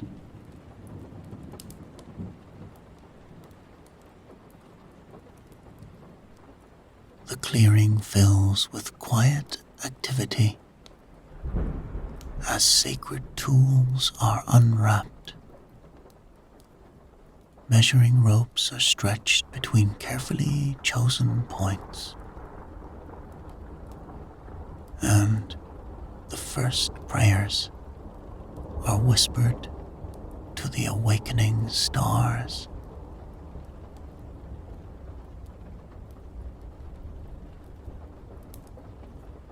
The white stag makes one final appearance,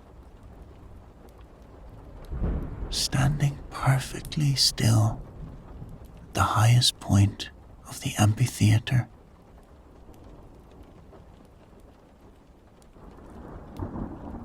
As the first evening star appears above its antlers, you understand why this place was chosen. Here, earth and sky meet in perfect harmony, waiting for the stones that will mark their eternal dance.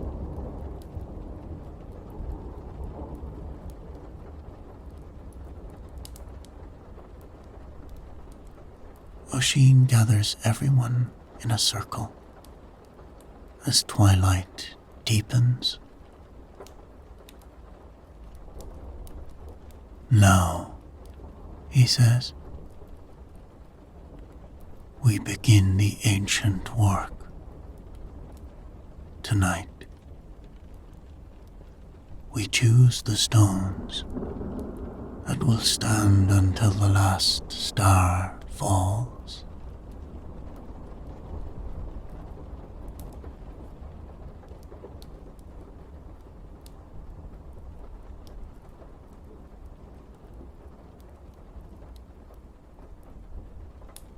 The ancient quarry opens before you like a giant staircase. Its weathered layers descending into earth that hasn't seen sunlight in centuries. Torches flicker in bronze holders, casting dancing shadows across stone faces that gleam with veins of quartz and ancient seashells turned to stone.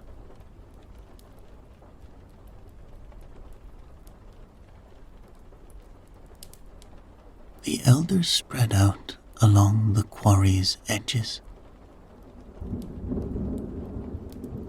their white robes taking on the orange glow of the flames.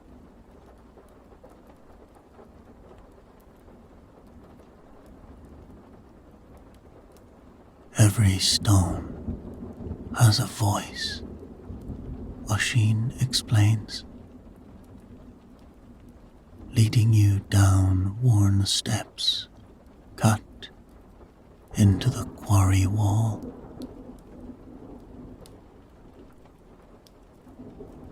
Some whisper, some sing,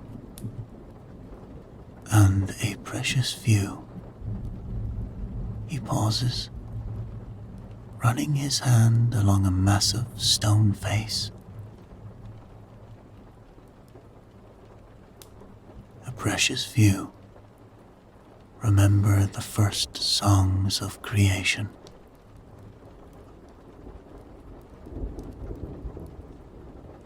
His fingers find a crystal vein that catches the torchlight. These are the ones we seek tonight.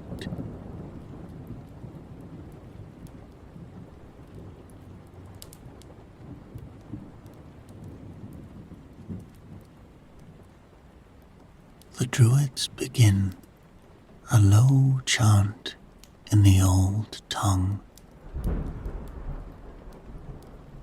words that feel older than the stones themselves. You recognize parts of it. Prayers to the earth, to the ancestors.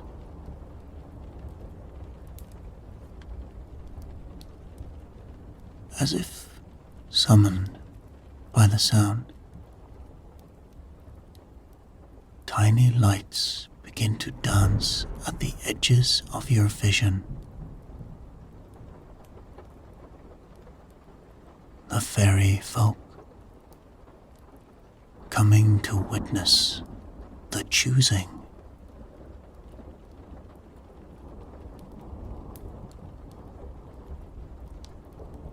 Watch, Nile demonstrates, approaching a promising stone. He strikes it gently with a yew rod and presses his ear to the surface. The sound rings pure and clear through the quarry. This one remembers water, he says. Good for catching moonlight, but not what we need for this circle's foundation.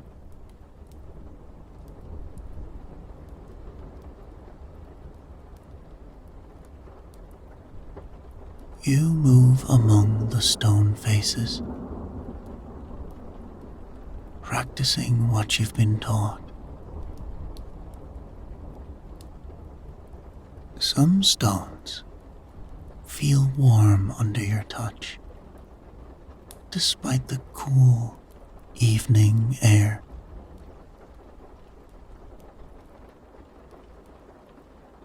Others seem to hum even before they're struck. The fairy folk flit around you like curious fireflies, their lights lingering near certain stones, as if trying to draw your attention.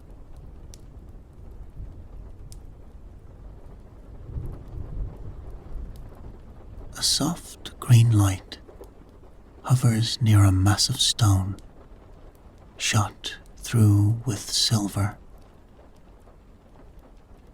Following your instincts, you strike it gently with your rod.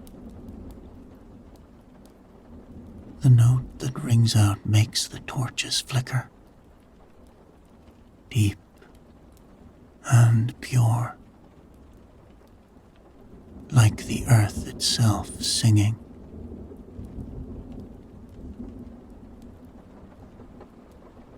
The fairy folk dance excitedly around the stone as the sound fades.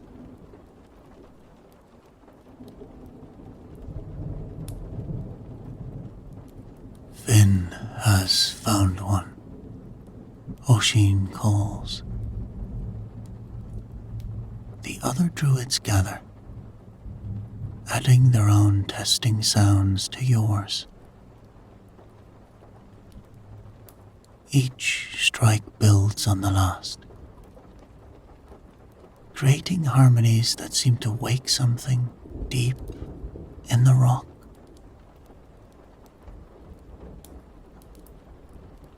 You can feel it in your bones.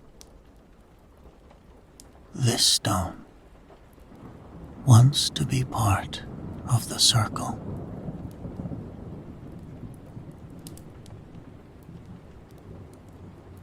The choosing continues as twilight deepens into true night. You discover that you can feel the stone songs even before striking them. A talent that brings approving nods from the elders. Each chosen stone is marked with sacred symbols. Its surface blessed with water from holy wells. The stones that sing strongest, an elder from the western tribes explains, are the ones that remember when they were stars themselves, before the earth cooled and hardened. He shows you how different crystal veins create different tones. How some stones respond more strongly to moonlight than sunlight.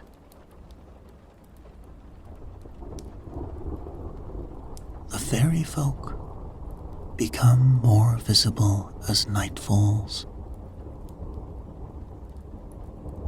Their forms almost solid in the torchlight.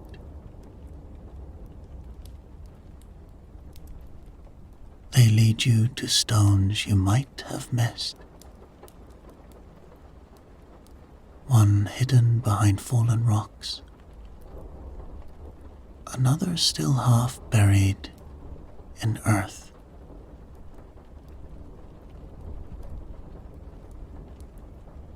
Each one you test rings with its own perfect note. Each sound a piece of the harmony you're building.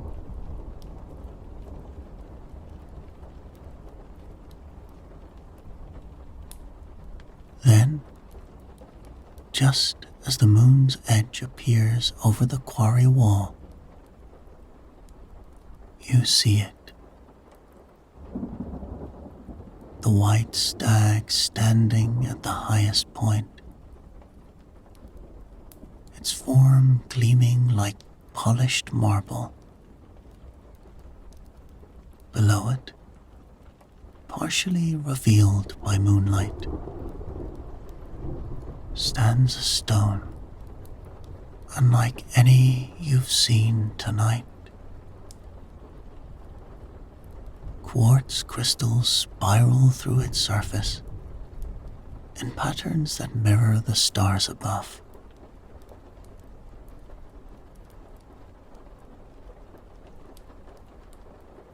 As You approach. The fairy folk gather around you in unprecedented numbers, their lights creating a pathway towards the stone.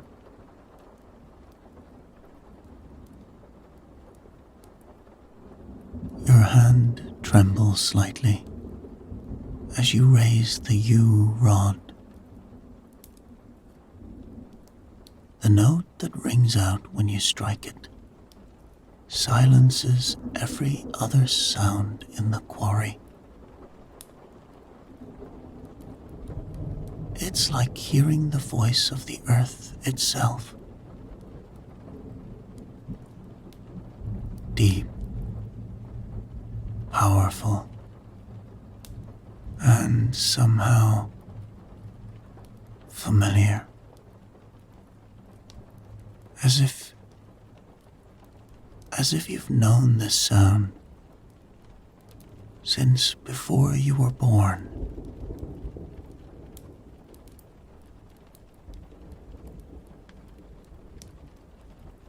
The capstone.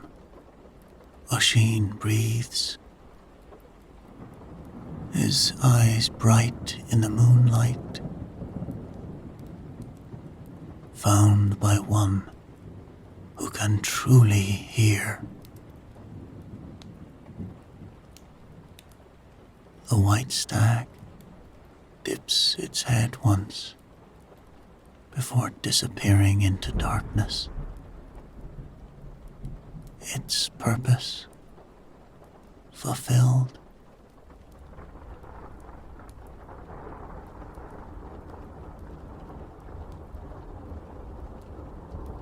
The moon rises fully now,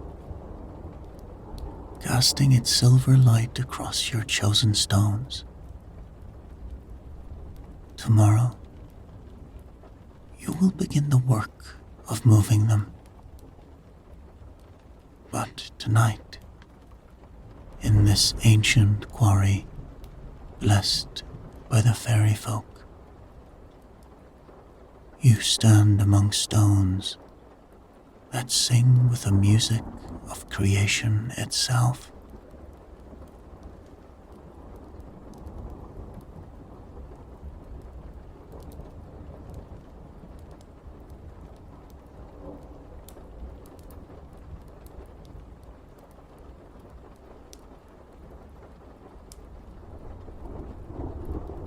The first hints of dawn color the sky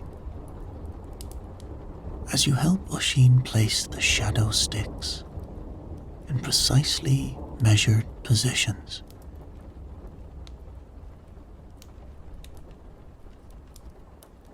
Your breath mists in the cool morning air while you stretch the knotted ropes between markers. Each knot representing sacred numbers passed down through generations of druids.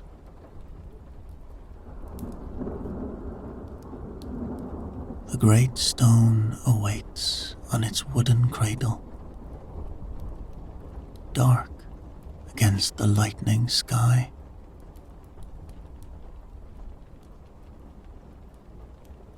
Seven times, 7 paces from the center point, Oisin guides, watching as you measure. Then 3 times 3 to mark the sun's journey. You've practiced these calculations countless times, but never for something so important.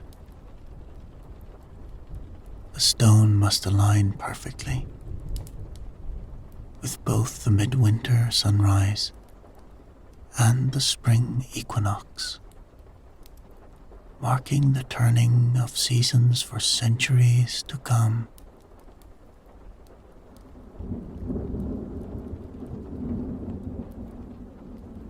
Other druids move around you, in careful patterns, placing markers and checking angles, using bronze mirrors that catch the first rays of sunlight. Their movements are part of an ancient dance, one that weaves together earth and sky.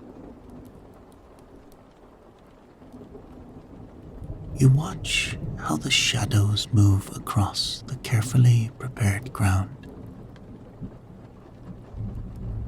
remembering Oisin's teachings about how the stars themselves once taught these measurements to your ancestors.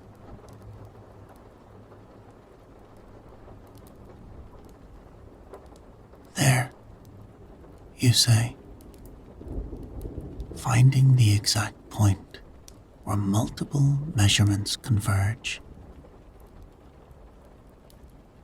The morning light catches a crystal in the stone face, sending a brief flash like a wink from the earth itself.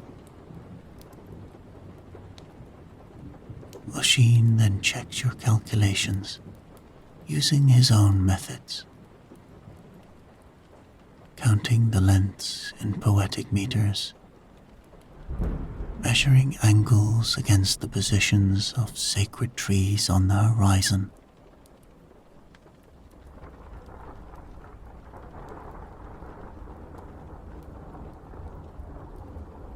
The apprentice has found true, he announces.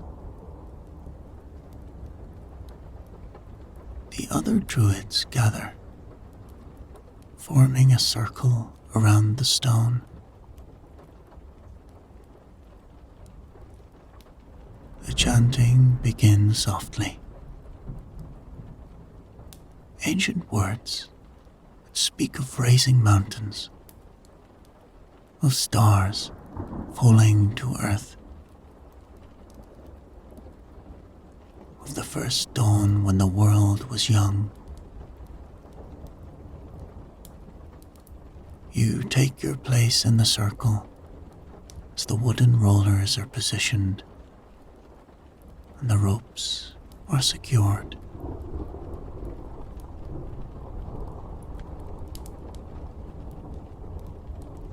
The sun climbs higher as the work continues. The stone seems to grow lighter with each careful pull, as if the chanting itself is helping to lift it. You notice how the shadows of the other standing stones create perfect lines that intersect exactly where this one will stand.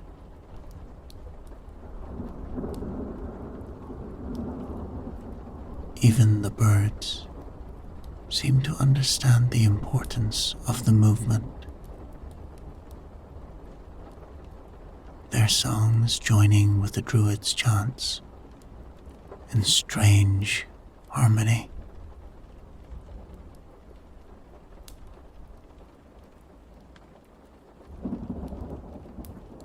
Just as the stone begins its final rise,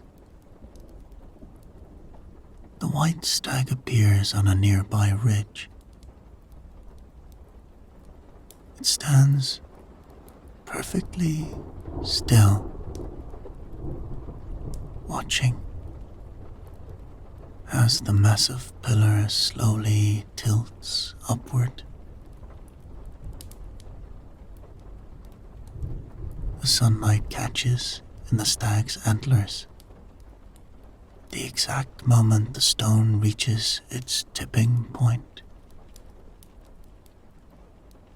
creating a crown of light that mirrors the stone's own crystal veins.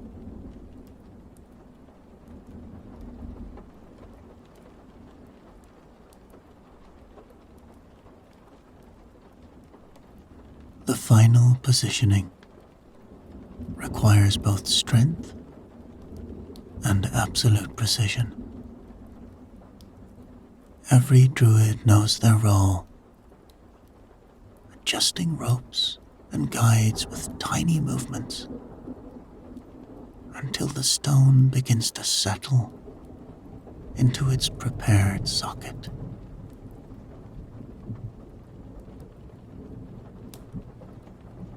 The chanting grows stronger, and you feel something shift in the air,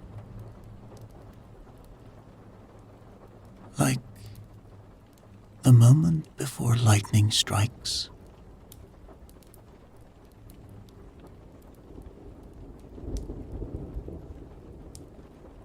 As the stone glides into its final position, a beam of light strikes its face. A beam of sunlight, illuminating the crystal patterns within.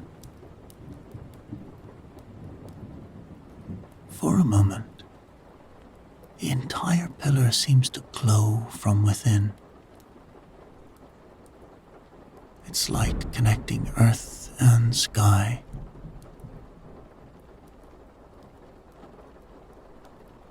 The white stag bows its head once before melting back into the morning mist.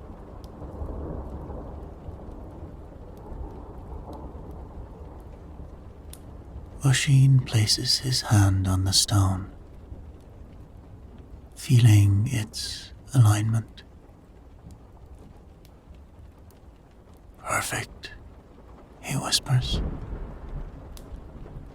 and you hear the pride in his voice. "It will stand until the stars themselves grow old." The great stone towers above you now, its shadow reaching out to touch the exact points you measured, ready to begin its eternal dance with sun and moon.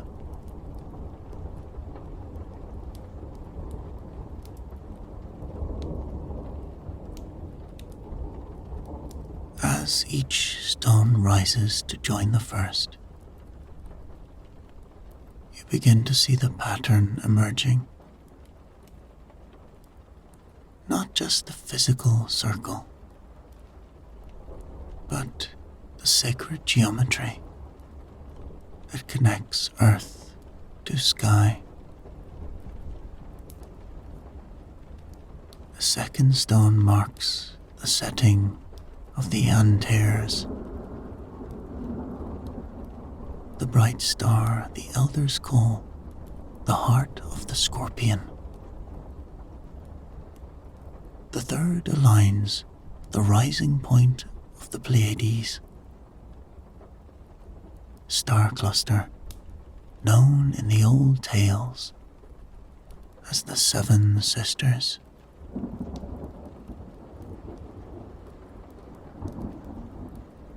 "See how they speak to each other," Oisin shows you. Standing between two newly raised pillars. This one catches the first light of morning, while its partner marks the last ray of sunset.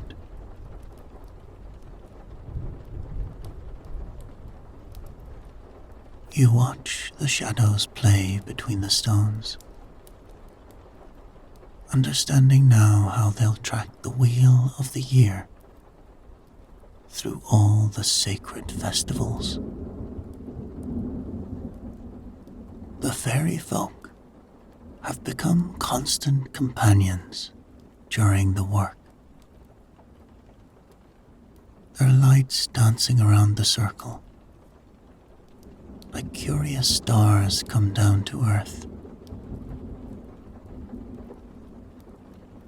They seem especially drawn to the crystals in the stones,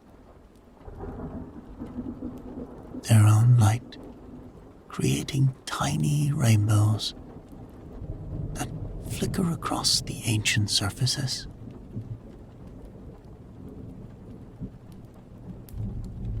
Sometimes they guide your hand as you help measure alignments,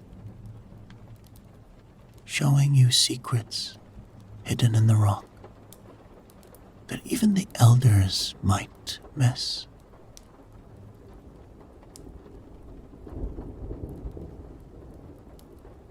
Each new stone brings fresh understanding. You learn how 3 stones working together can track the moon's complex dance across the seasons.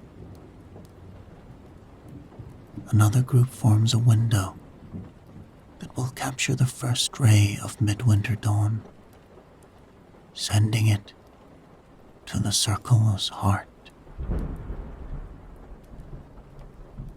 The druids teach you how to read these alignments, how to understand the sophisticated mathematics encoded in stone and shadow.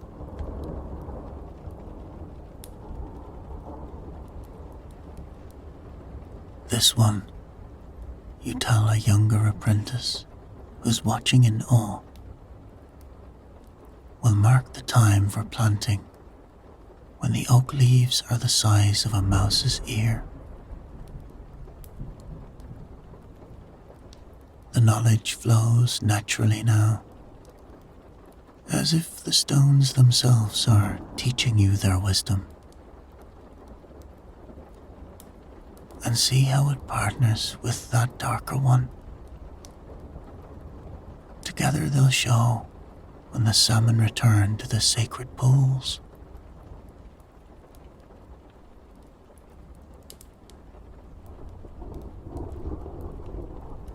The circle grows stone by stone,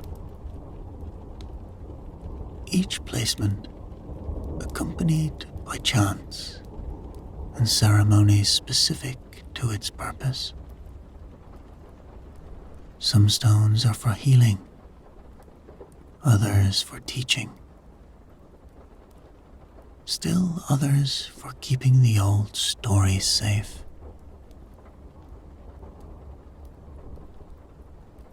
You help position a pair of pillars that will capture the sound of wind and turn it into music during the quarter festivals.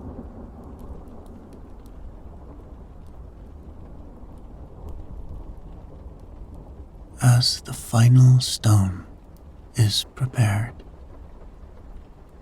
the one you found in the quarry, you stand at the circle's center in the fading light. The fairy folk weave between pillars like threads of starlight, somehow making the massive stones seem to dance.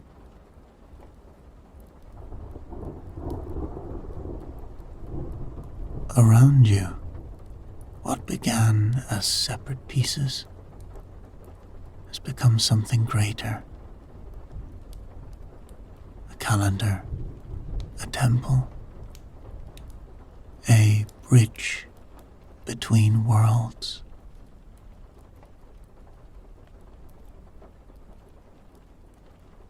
Tomorrow, Oshin says, as twilight deepens around the nearly completed circle, we raise the capstone, the first light of dawn. The wheel will be complete, and a new age of wisdom will begin.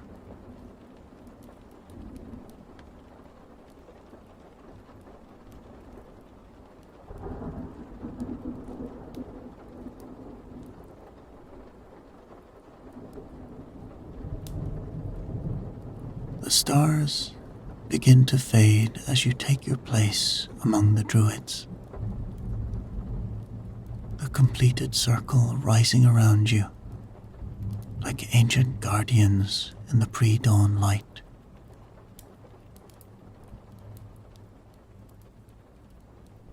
Only the capstone remains, the singing stone you found by starlight.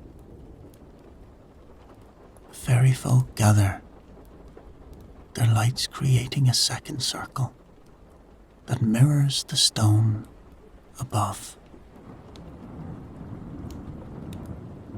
O'Sheen stands beside you, his staff marking the exact spot where the first ray of dawn will touch the circle.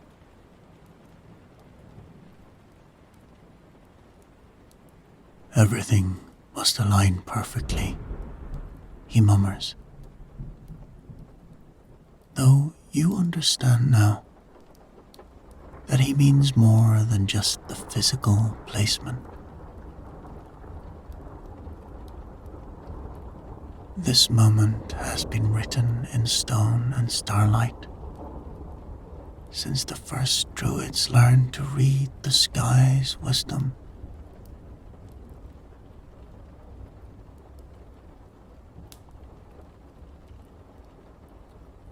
The chanting begins as the eastern sky brightens, not just from the druids, but from the stones themselves.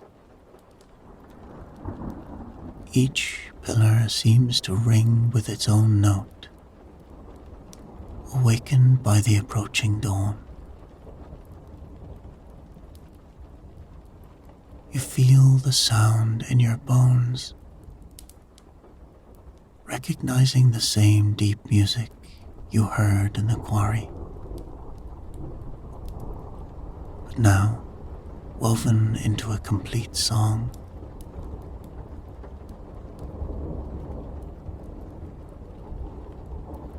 First light catches the crystal veins in the eastern stones,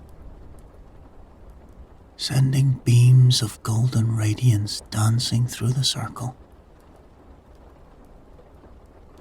The fairy folk swirl through these lights like living stardust,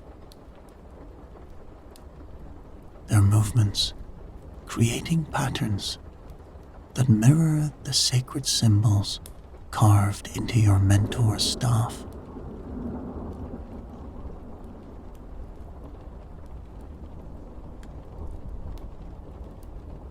The capstone rises with the sun, guided by ropes and rollers, but seeming almost to lift itself.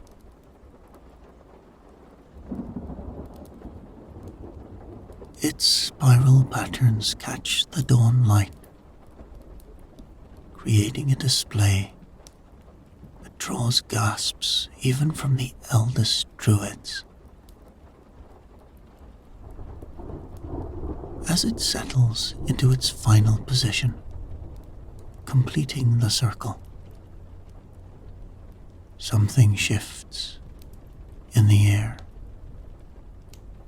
like the moment when a bard finds the perfect note to complete an ancient song.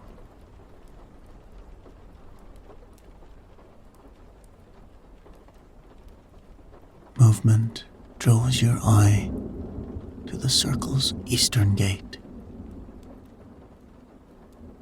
The white stag stands there one final time, its form now seemingly made of pure dawn light. Behind it, the sun crests the horizon, sending its first full ray through the carefully aligned stones.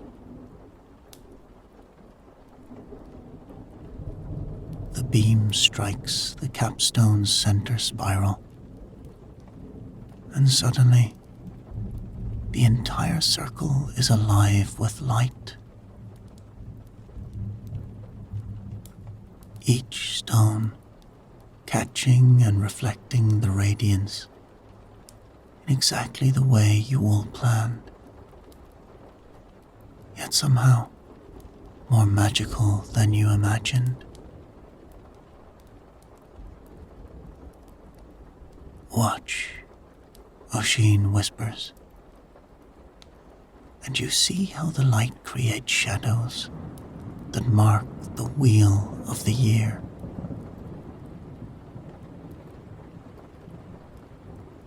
Patterns written in light and darkness across the circle's floor.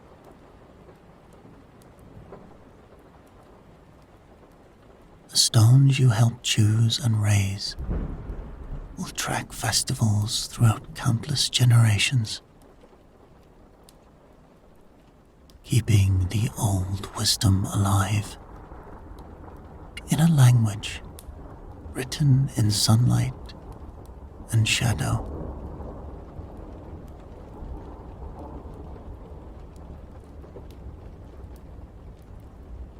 The white stag bows its head before dissolving into the morning mist. But now you understand. Its spirit, like the wisdom of the ancestors, lives on in the stones themselves. This circle will stand as witness to 1,000 dawns, teaching those who learn to read its signs, singing its deep earth song to all willing to listen.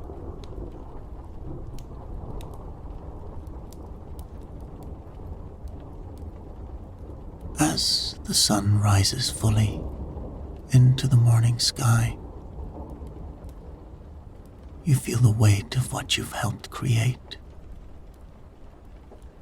Not just a monument of stone, but a keeper of sacred knowledge, a teacher of ancient ways, a bridge between past and future.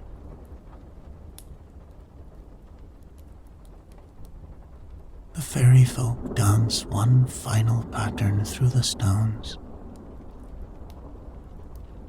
before fading with the last shadows of night, leaving behind a sense of blessing that seems to radiate from the very earth.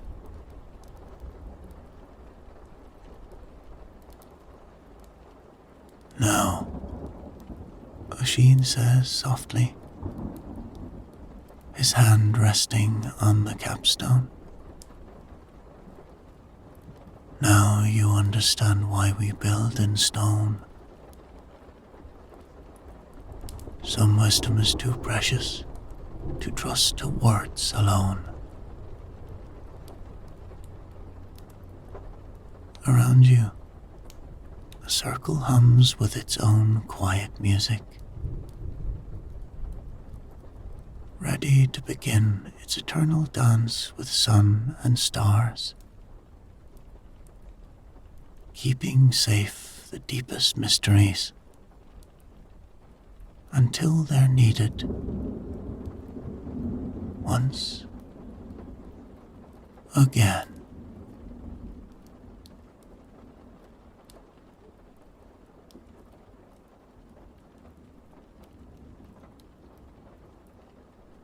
The Vikings.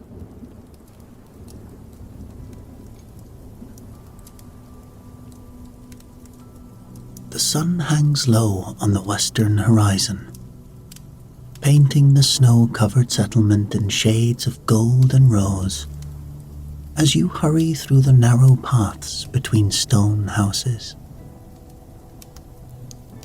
Today marks the beginning of your apprenticeship with Bjorn Ironwright, the most skilled blacksmith in all the valley.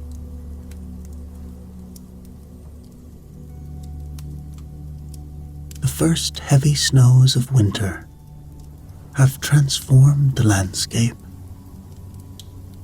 and the air carries that particular crystalline stillness that promises the aurora tonight.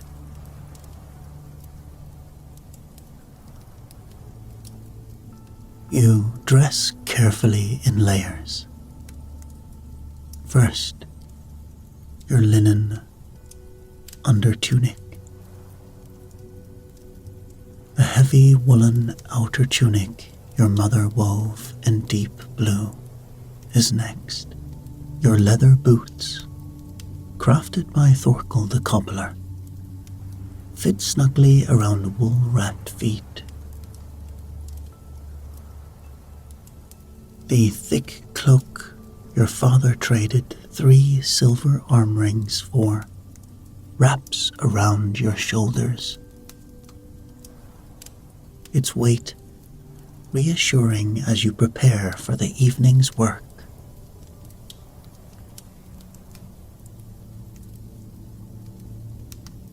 The settlement bustles with end-of-day activity. Women call children in for supper, their voices carrying clearly in the cold air. Men secure fishing boats against the coming wind, checking ropes, covers. The scent of cooking fires mingles with the clean smell of the snow, and somewhere a dog barks at nothing in particular.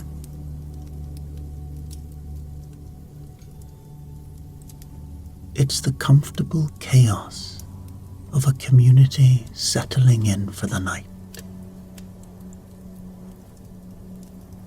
Now the forge sits apart from the other buildings, built into a natural hillside that faces north toward the sea, where distant icebergs drift like floating mountains.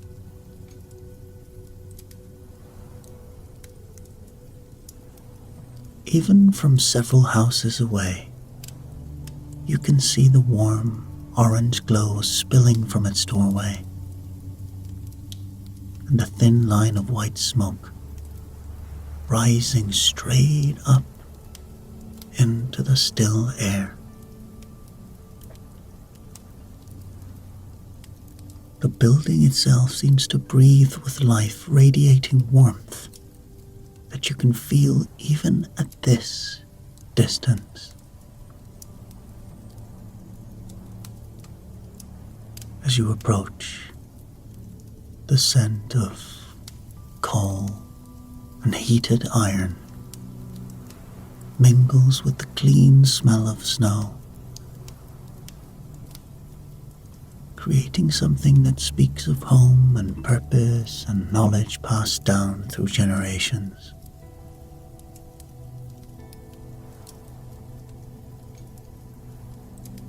The doorway frames a rectangle of golden light.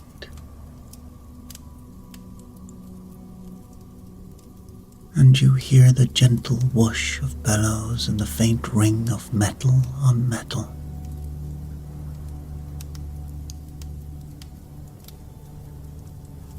"Your prompt," comes a deep, warm voice from the doorway. "That's good. Iron waits for no one. But it rewards those who show proper respect."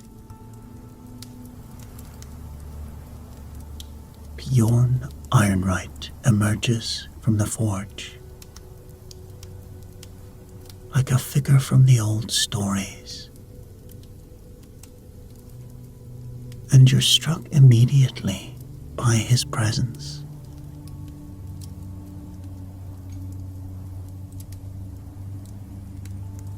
He's not a large man,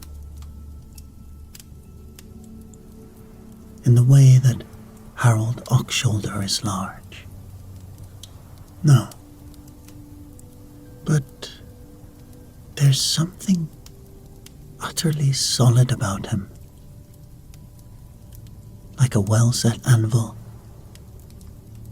or a mountain that has stood unchanged since the world was young. His beard is streaked with silver that catches the forged light, and his leather apron bears the honest stains of decades spent shaping metal.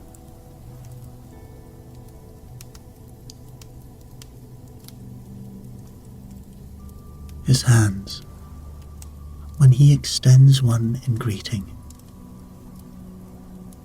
bear the honourable scars of his craft. Old burns healed white, calluses thick as leather, fingers strong but gentle.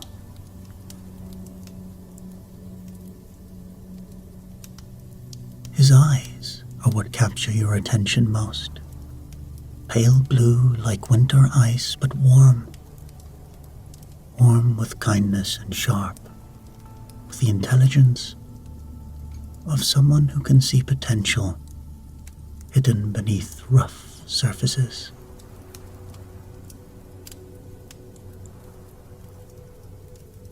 Come, he gestures, the hand that has shaped thousands of pieces.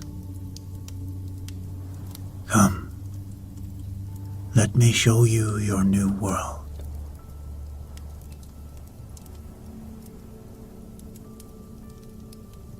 The interior of the forge takes your breath away, just with its perfect marriage of function and beauty.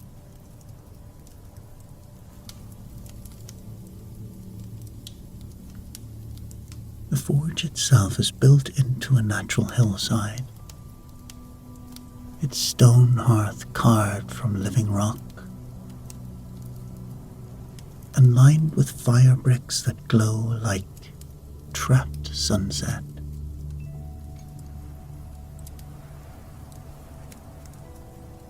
Above it, a natural opening in the roof frames a perfect circle of sky, now deepening from blue to purple as the first stars appear.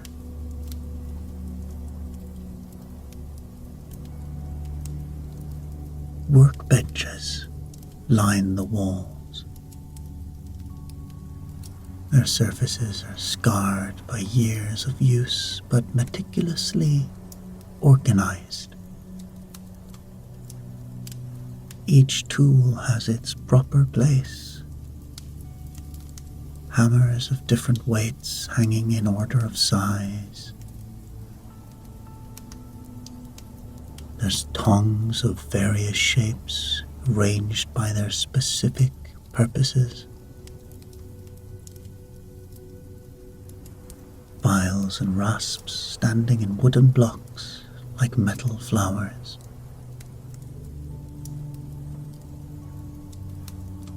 The air smells of coal, smoke, and hot iron, leather and oil, with undertones of sweet, sweet birch charcoal.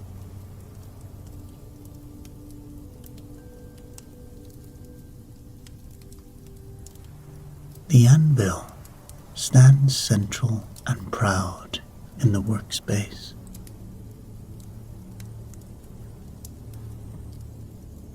Its surface polished, mirror smooth by countless hammer blows.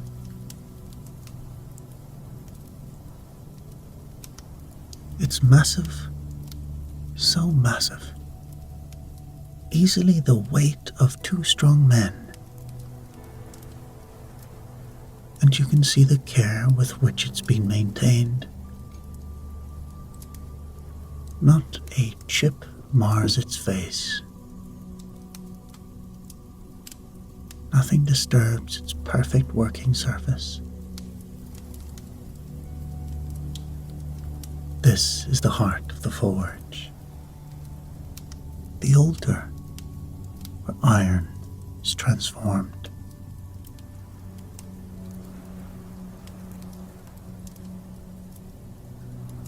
My grandfather built this forge, Bjorn explains,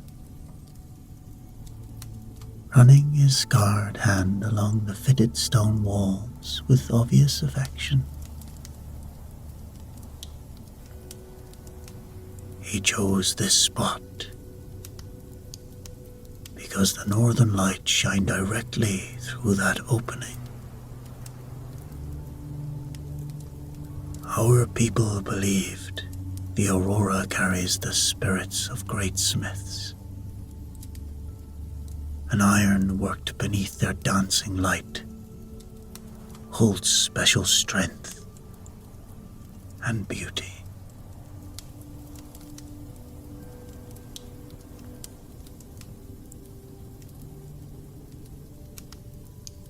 He moves to a wooden chest near the anvil, its surface carved with intricate patterns of interwoven vines and hammer motifs.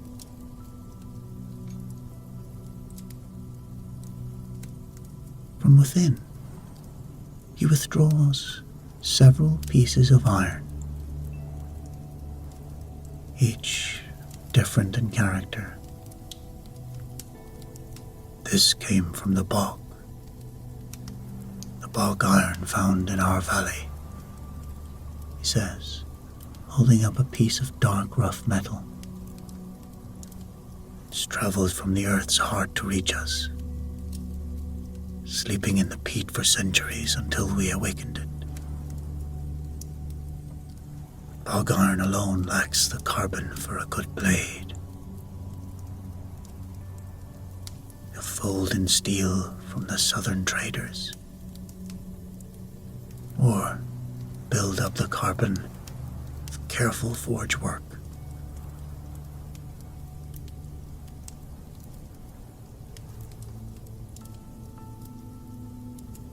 He guides you to the bellows,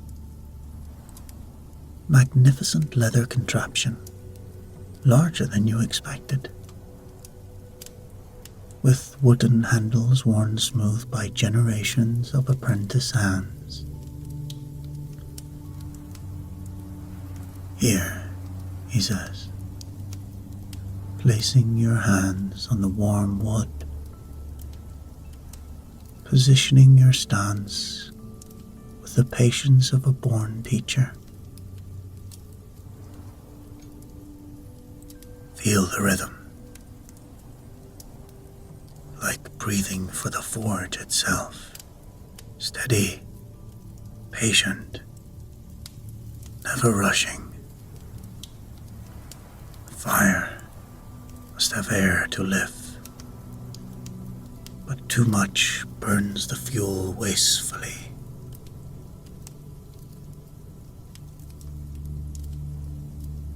You work the bellows as he demonstrates, feeling the rush of air feeding the carefully banked coals.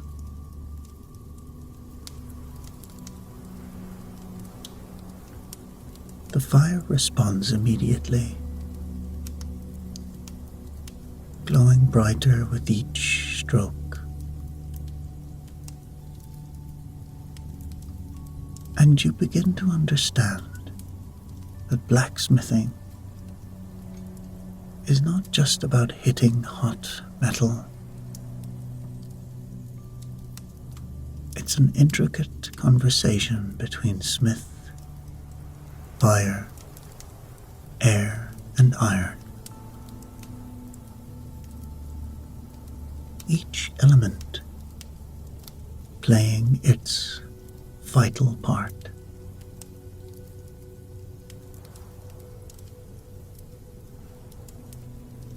Good, Bjorn nods, watching your technique with the eye of someone who has taught many apprentices. You have gentle hands, strong arms. That's what iron needs. Strength-tempered patience, power by guided wisdom. He selects the piece of bog iron from his collection. Now this metal has waited centuries to be shaped. We must honor that patience with our own.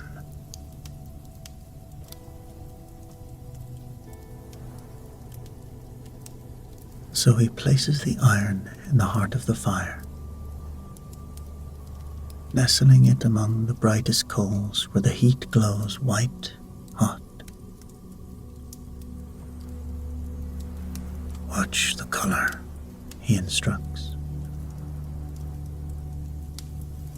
his voice taking on the cadence of someone sharing knowledge passed down generation to generation.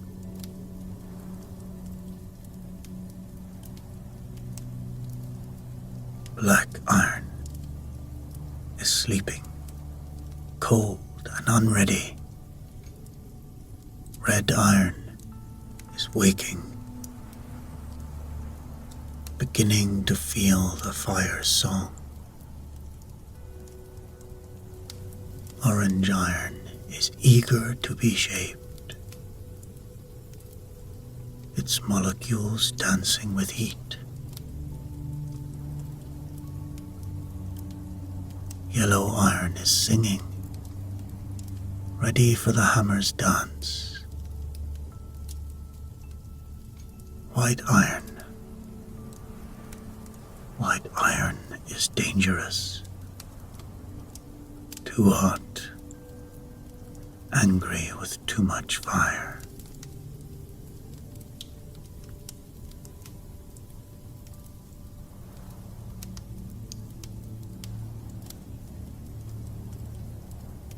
As you watch in fascination, the metal begins its transformation. First, black as midnight, and deep red like garnets in firelight, brightening to orange like autumn leaves. Each stage seems to awaken something deep within the iron structure. The change seems almost alive, as if you're witnessing the metal's spirit awakening to new possibilities.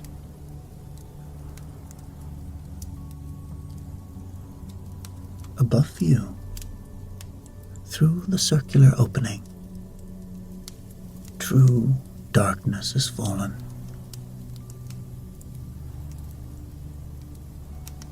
The stars shine like scattered diamonds in the deepening sky. And then, like a gift from the old gods themselves, you see it. A faint green glow beginning to dance along the northern horizon.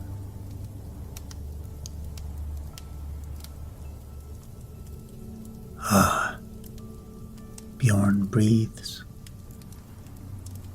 following your gaze upward. The aurora comes early tonight. The lights arrive to bless our work.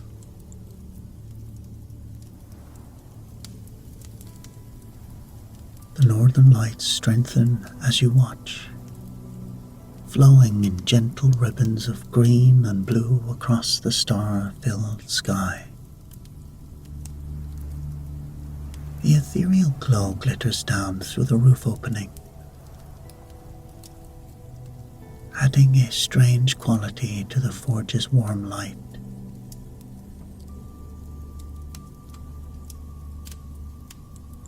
In this mystical illumination, the heated iron seems to glow with its own inner fire. Now we work, Bjorn says reverently, lifting the glowing iron with long handled tongs and placing it on the anvil with the ceremony of a priest placing an offering on an altar.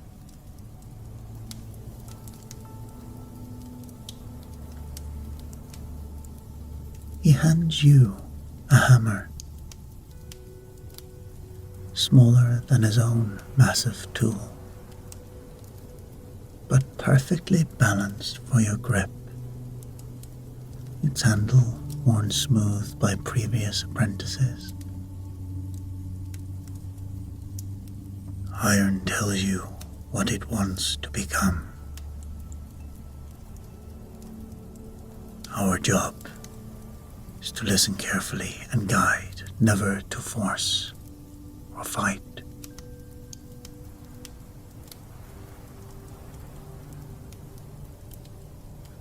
The first hammer strike sends sparks dancing through the air like tiny shooting stars. The sound rings pure and true, echoing off the stone walls, in a note that seems to harmonize with some deeper music. Bjorn guides your movements with patience, showing you how to let the hammer bounce naturally off the anvil's face, how to read the metal's response to each blow, how to feel through the handle whether the iron is ready for shaping or needs more heat. Feel that, he asks you as you work, sweat beginning to bead on your forehead despite the cold night air. The iron is lengthening, becoming more than what it was. Each strike is a word in the conversation between smith and metal. Too hard, and you hurt the iron. Too soft, nothing changes.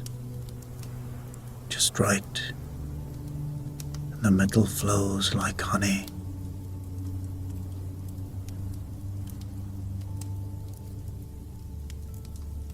Other craftsmen begin arriving as the evening deepens and the aurora grows more magnificent overhead. Olaf the Steady pushes open the door with a gust of cold air, nodding a greeting as he moves to light a smaller forge for his delicate ship-fitting work.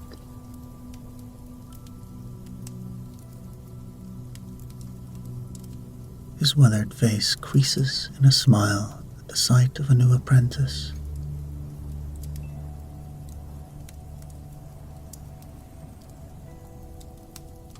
Eric Wolfbeard arrives with his teenage son Magnus, both carrying tool bags and leather aprons. Good night for forging, Eric observes, glancing up at the strengthening aurora. The lights are strong tonight. Should be excellent work ahead.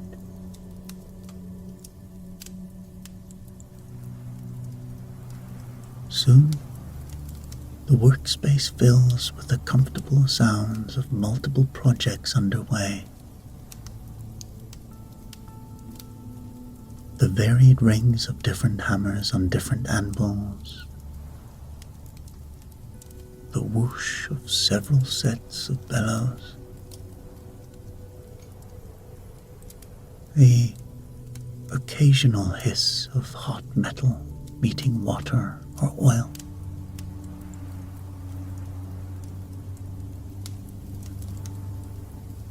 Conversations flow between the craftsmen, sharing techniques and observations, but never interfering with the focused rhythm of each man's work.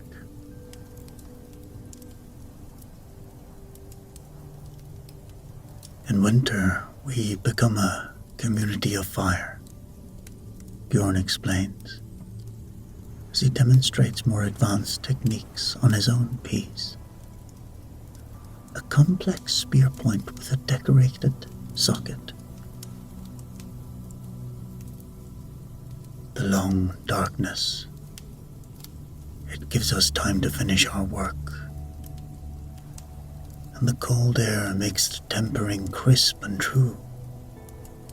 But more than that, working together keeps the craft alive through the hardest months.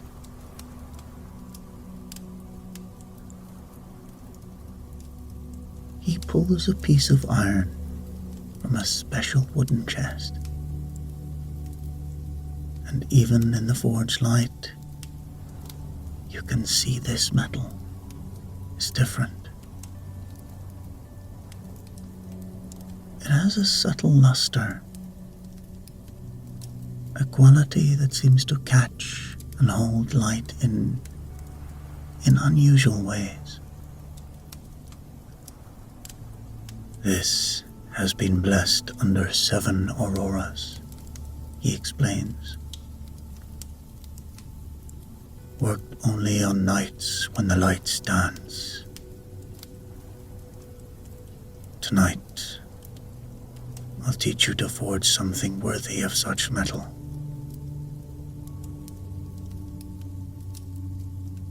You watch in fascination as he demonstrates techniques you've never imagined, folding the metal back on itself repeatedly to create layers of strength, welding separate pieces together in the white hot of the fire, where they become one.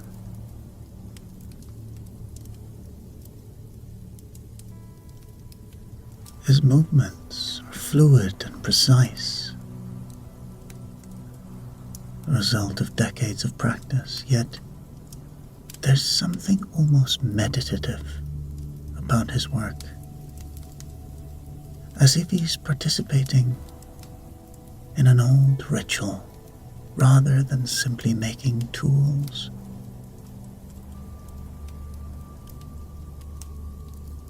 Blacksmithing is not about finding the metal, he explains, as you begin working on your own piece. A simple knife blade that will be your first true creation. It's about partnership, about understanding. The iron has its own will, its own nature shaped by how it was formed deep in the earth. We must work with that nature, not against it.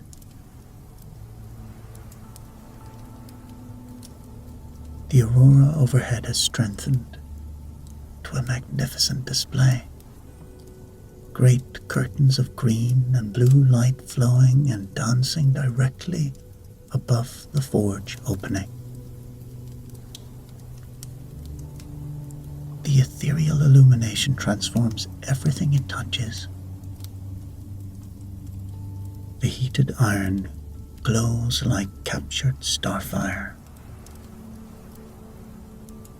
Each hammer strikes and sparks spiraling upward to meet the celestial light. And the faces of the working smiths take on an otherworldly beauty.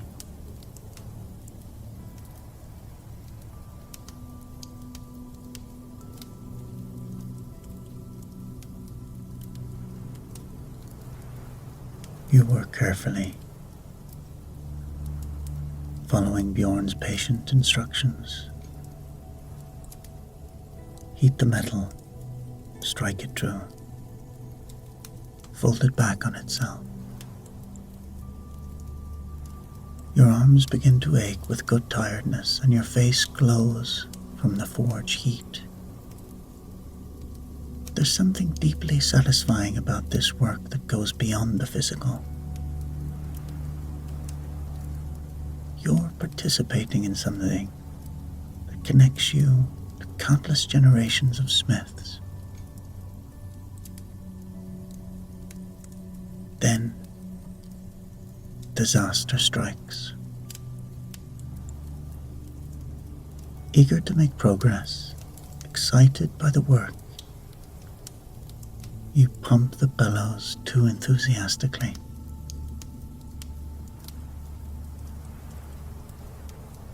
The coals roar to brilliant life, and your carefully heated iron jumps past orange, past yellow, into angry white heat that hurts to look at.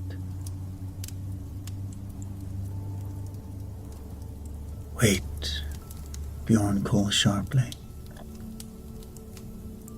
But it's too late. Your heart sinks as you realize your mistake. The iron glows like a small sun, far too hot to work safely. The metal structures damaged by the excessive heat.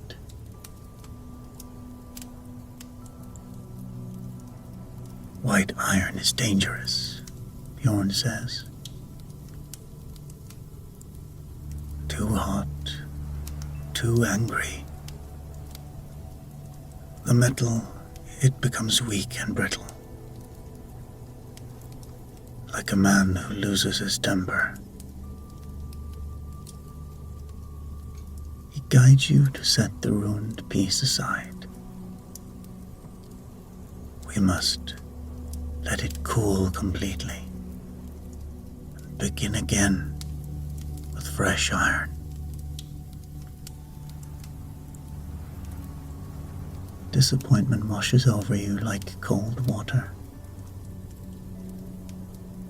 But Bjorn's weathered hand touches your shoulder with understanding. Every smith learns this lesson, he says with a slight smile.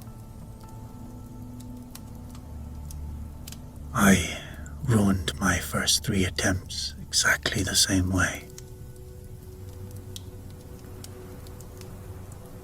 The metal teaches patience, sometimes harshly, but always true.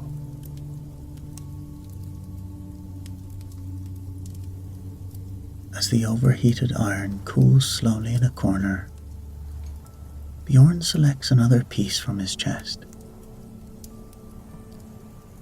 Understanding failure makes success sweeter, he says, placing the fresh iron in the coals. This time, watch the fire as much as the iron. Heat builds quickly but cools slowly. Patience with the bellows, patience with the process.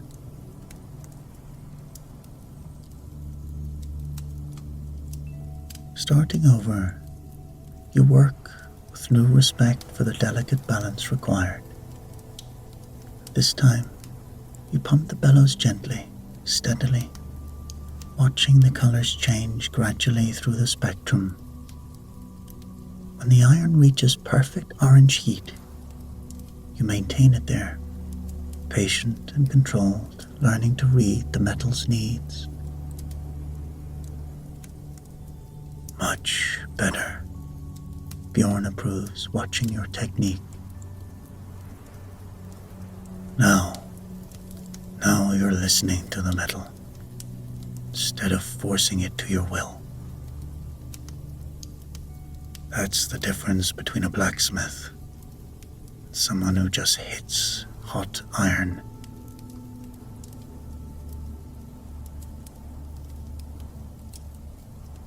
Bjorn shares stories as you work, his voice blending with the rhythm of hammers and the whisper of the bellows.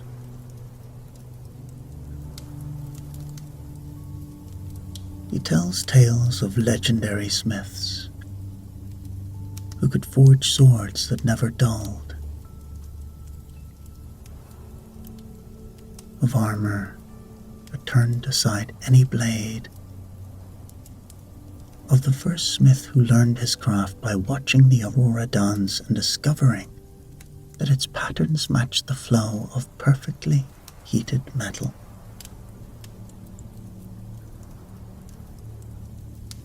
The old stories say that Wayland the smith himself taught our ancestors. He tells you as you carefully fold your blade for the third time, each fold making the iron stronger and more refined. They say he appeared on nights like this, when the aurora danced strong, and showed chosen craftsmen the deepest secrets of the forge.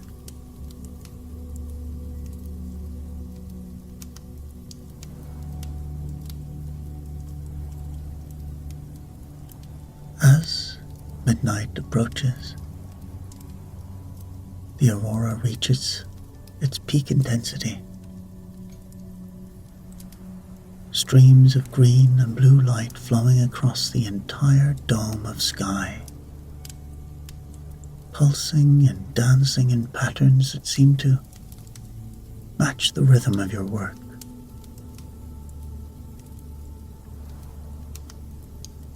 Your blade begins to take proper shape under Bjorn's patient guidance.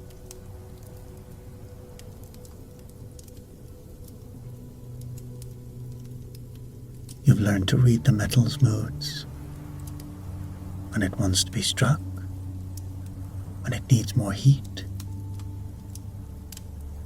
when it's ready to be bent or shaped.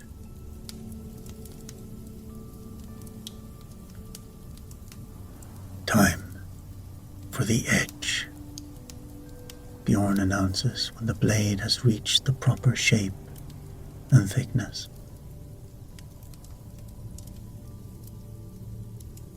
He shows you how to work the cutting edge with careful, measured strikes,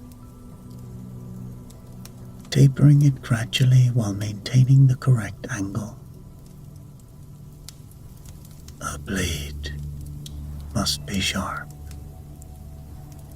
sharp enough to cut, but not so thin that it breaks under use. Balance. Balance is all things. Other smiths pause in their work to watch the aurora's magnificent display. The entire forge falls into a moment of shared wonder as the lights dance directly overhead, painting everything in green and blue ethereal light.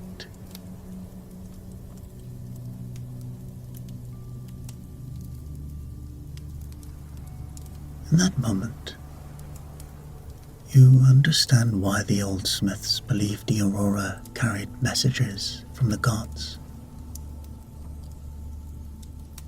Now comes the crucial moment, Bjorn says, examining your blade carefully in the aurora light.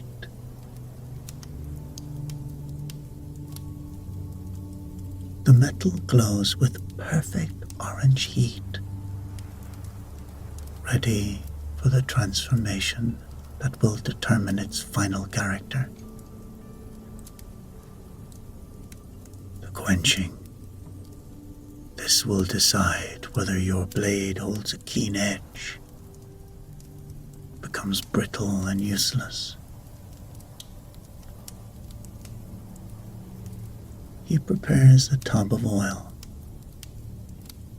its dark surface reflecting the dancing lights above like a mirror to the sky.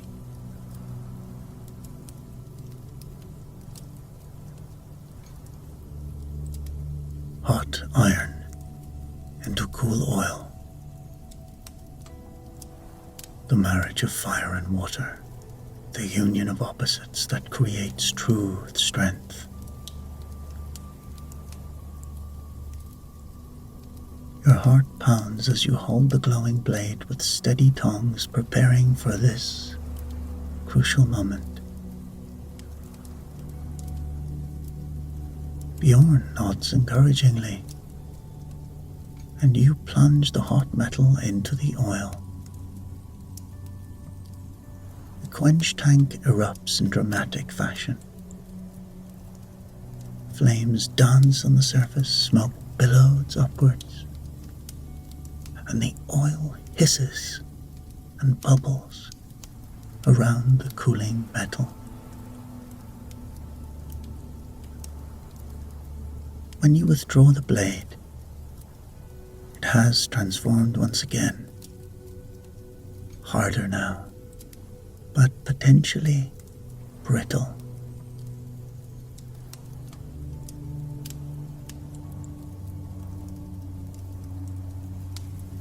Tempering comes next, Bjorn explains,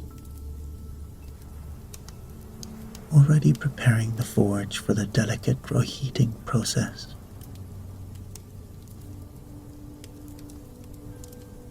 We must warm it just enough to take away the bitterness but keep the hardness. This is where art meets craft, where experience guides intuition. Watch the colors. They'll tell you when the temperature is perfect.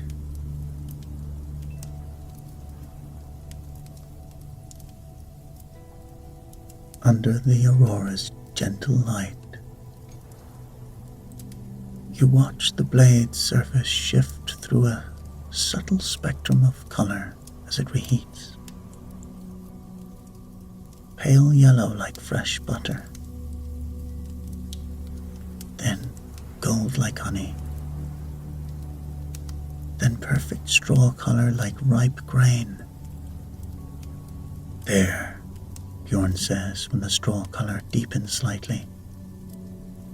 Perfect for working a blade.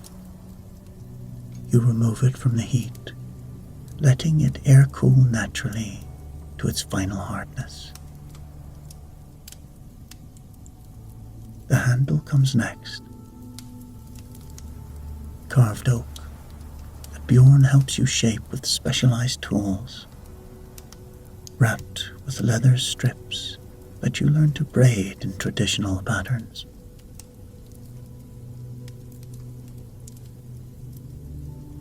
Your hands, now thoroughly stained with soot and metal filings, work carefully to create something both functional and beautiful. Every detail matters. The angle of the handle, the texture of the grip, the balance point where blade meets hilt. Every tool should be a joy to hold, Bjorn says, testing the completed knife's balance in his experienced hands. Our ancestors believed that weapons and tools held part of their maker's spirit. You've put good spirit into this blade. Patience learned through failure. Attention to the craft. Respect it for the metal and fire.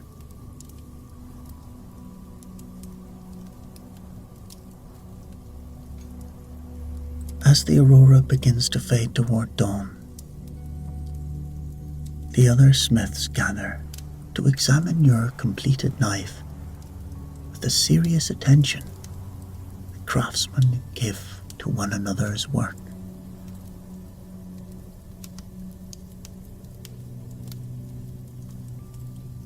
Eric Wolfbeard nods approvingly at the blade's clean lines and even taper.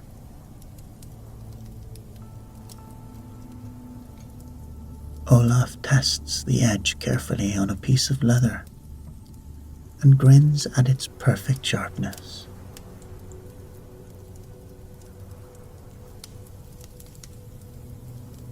Even young Magnus, Eric's son, looks impressed at what you've accomplished in a single night. A fine first blade, Bjorn declares formally, handing it back to you with the ceremony due a completed work.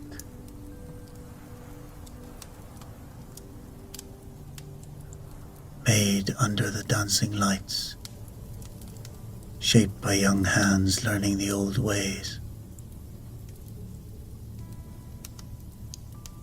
This knife will serve you well, and every time you use it, you'll remember the night you learned to speak with iron.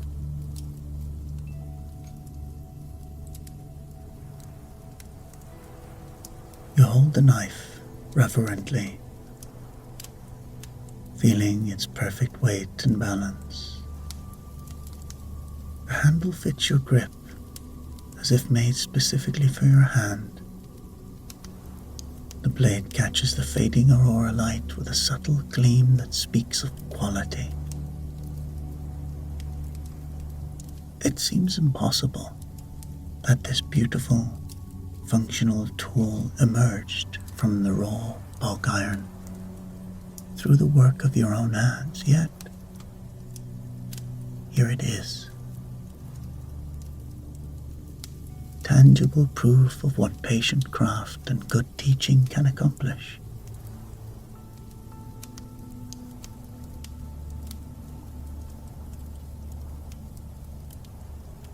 The aurora has faded to a pale glow on the northern horizon as you help bank the forge fires for the night.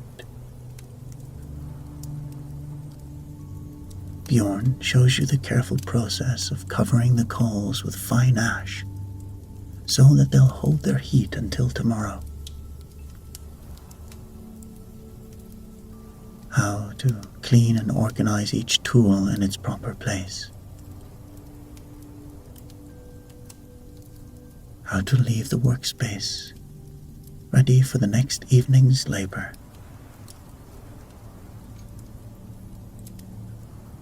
Even these simple tasks have their own rhythm and ceremony.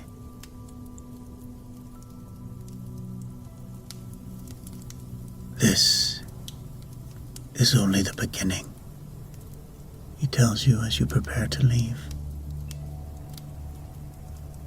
Wrapping your new knife carefully in soft leather.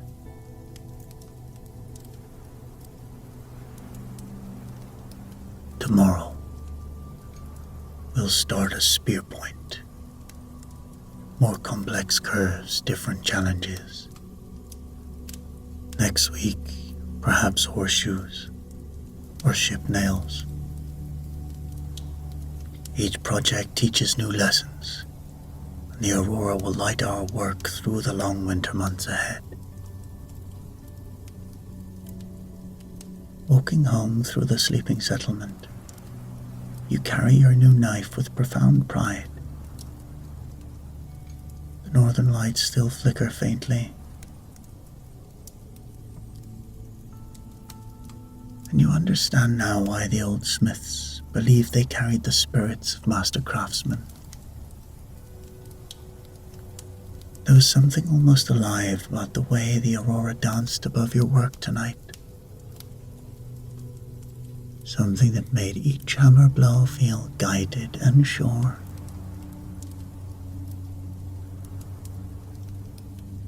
The village looks different now in the pre-dawn light, more familiar somehow, as if Completing your first forging has made you a proper part of the community. Smoke rises from a few chimneys as early risers begin their daily routines, and you realize you're now one of the night workers, part of the Brotherhood of Craftsmen, who shape the world while others sleep.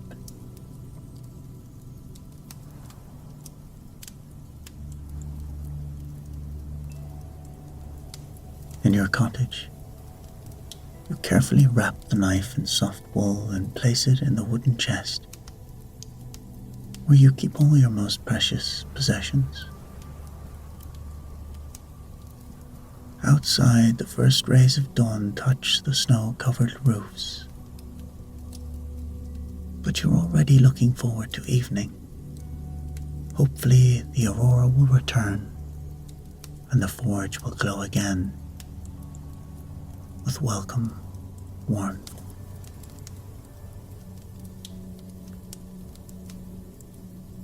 As you settle into your bed of fur covers and woolen blankets, you can still feel the rhythm of the hammer in your arms. Still see the dancing green lights behind your closed eyes. The scent of the forge clings to your clothes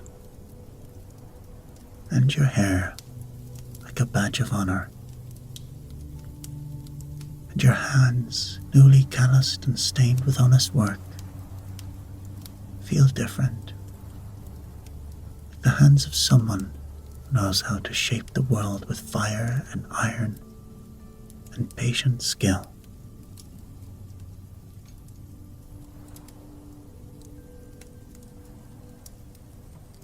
Tomorrow night, Bjorn will teach you new techniques. The aurora will dance overhead.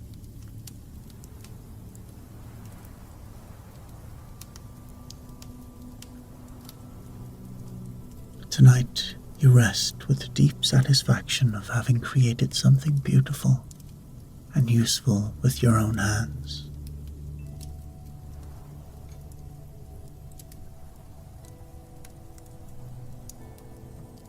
The lights fade into dawn. The forge sleeps until the evening, and you drift to peaceful dreams,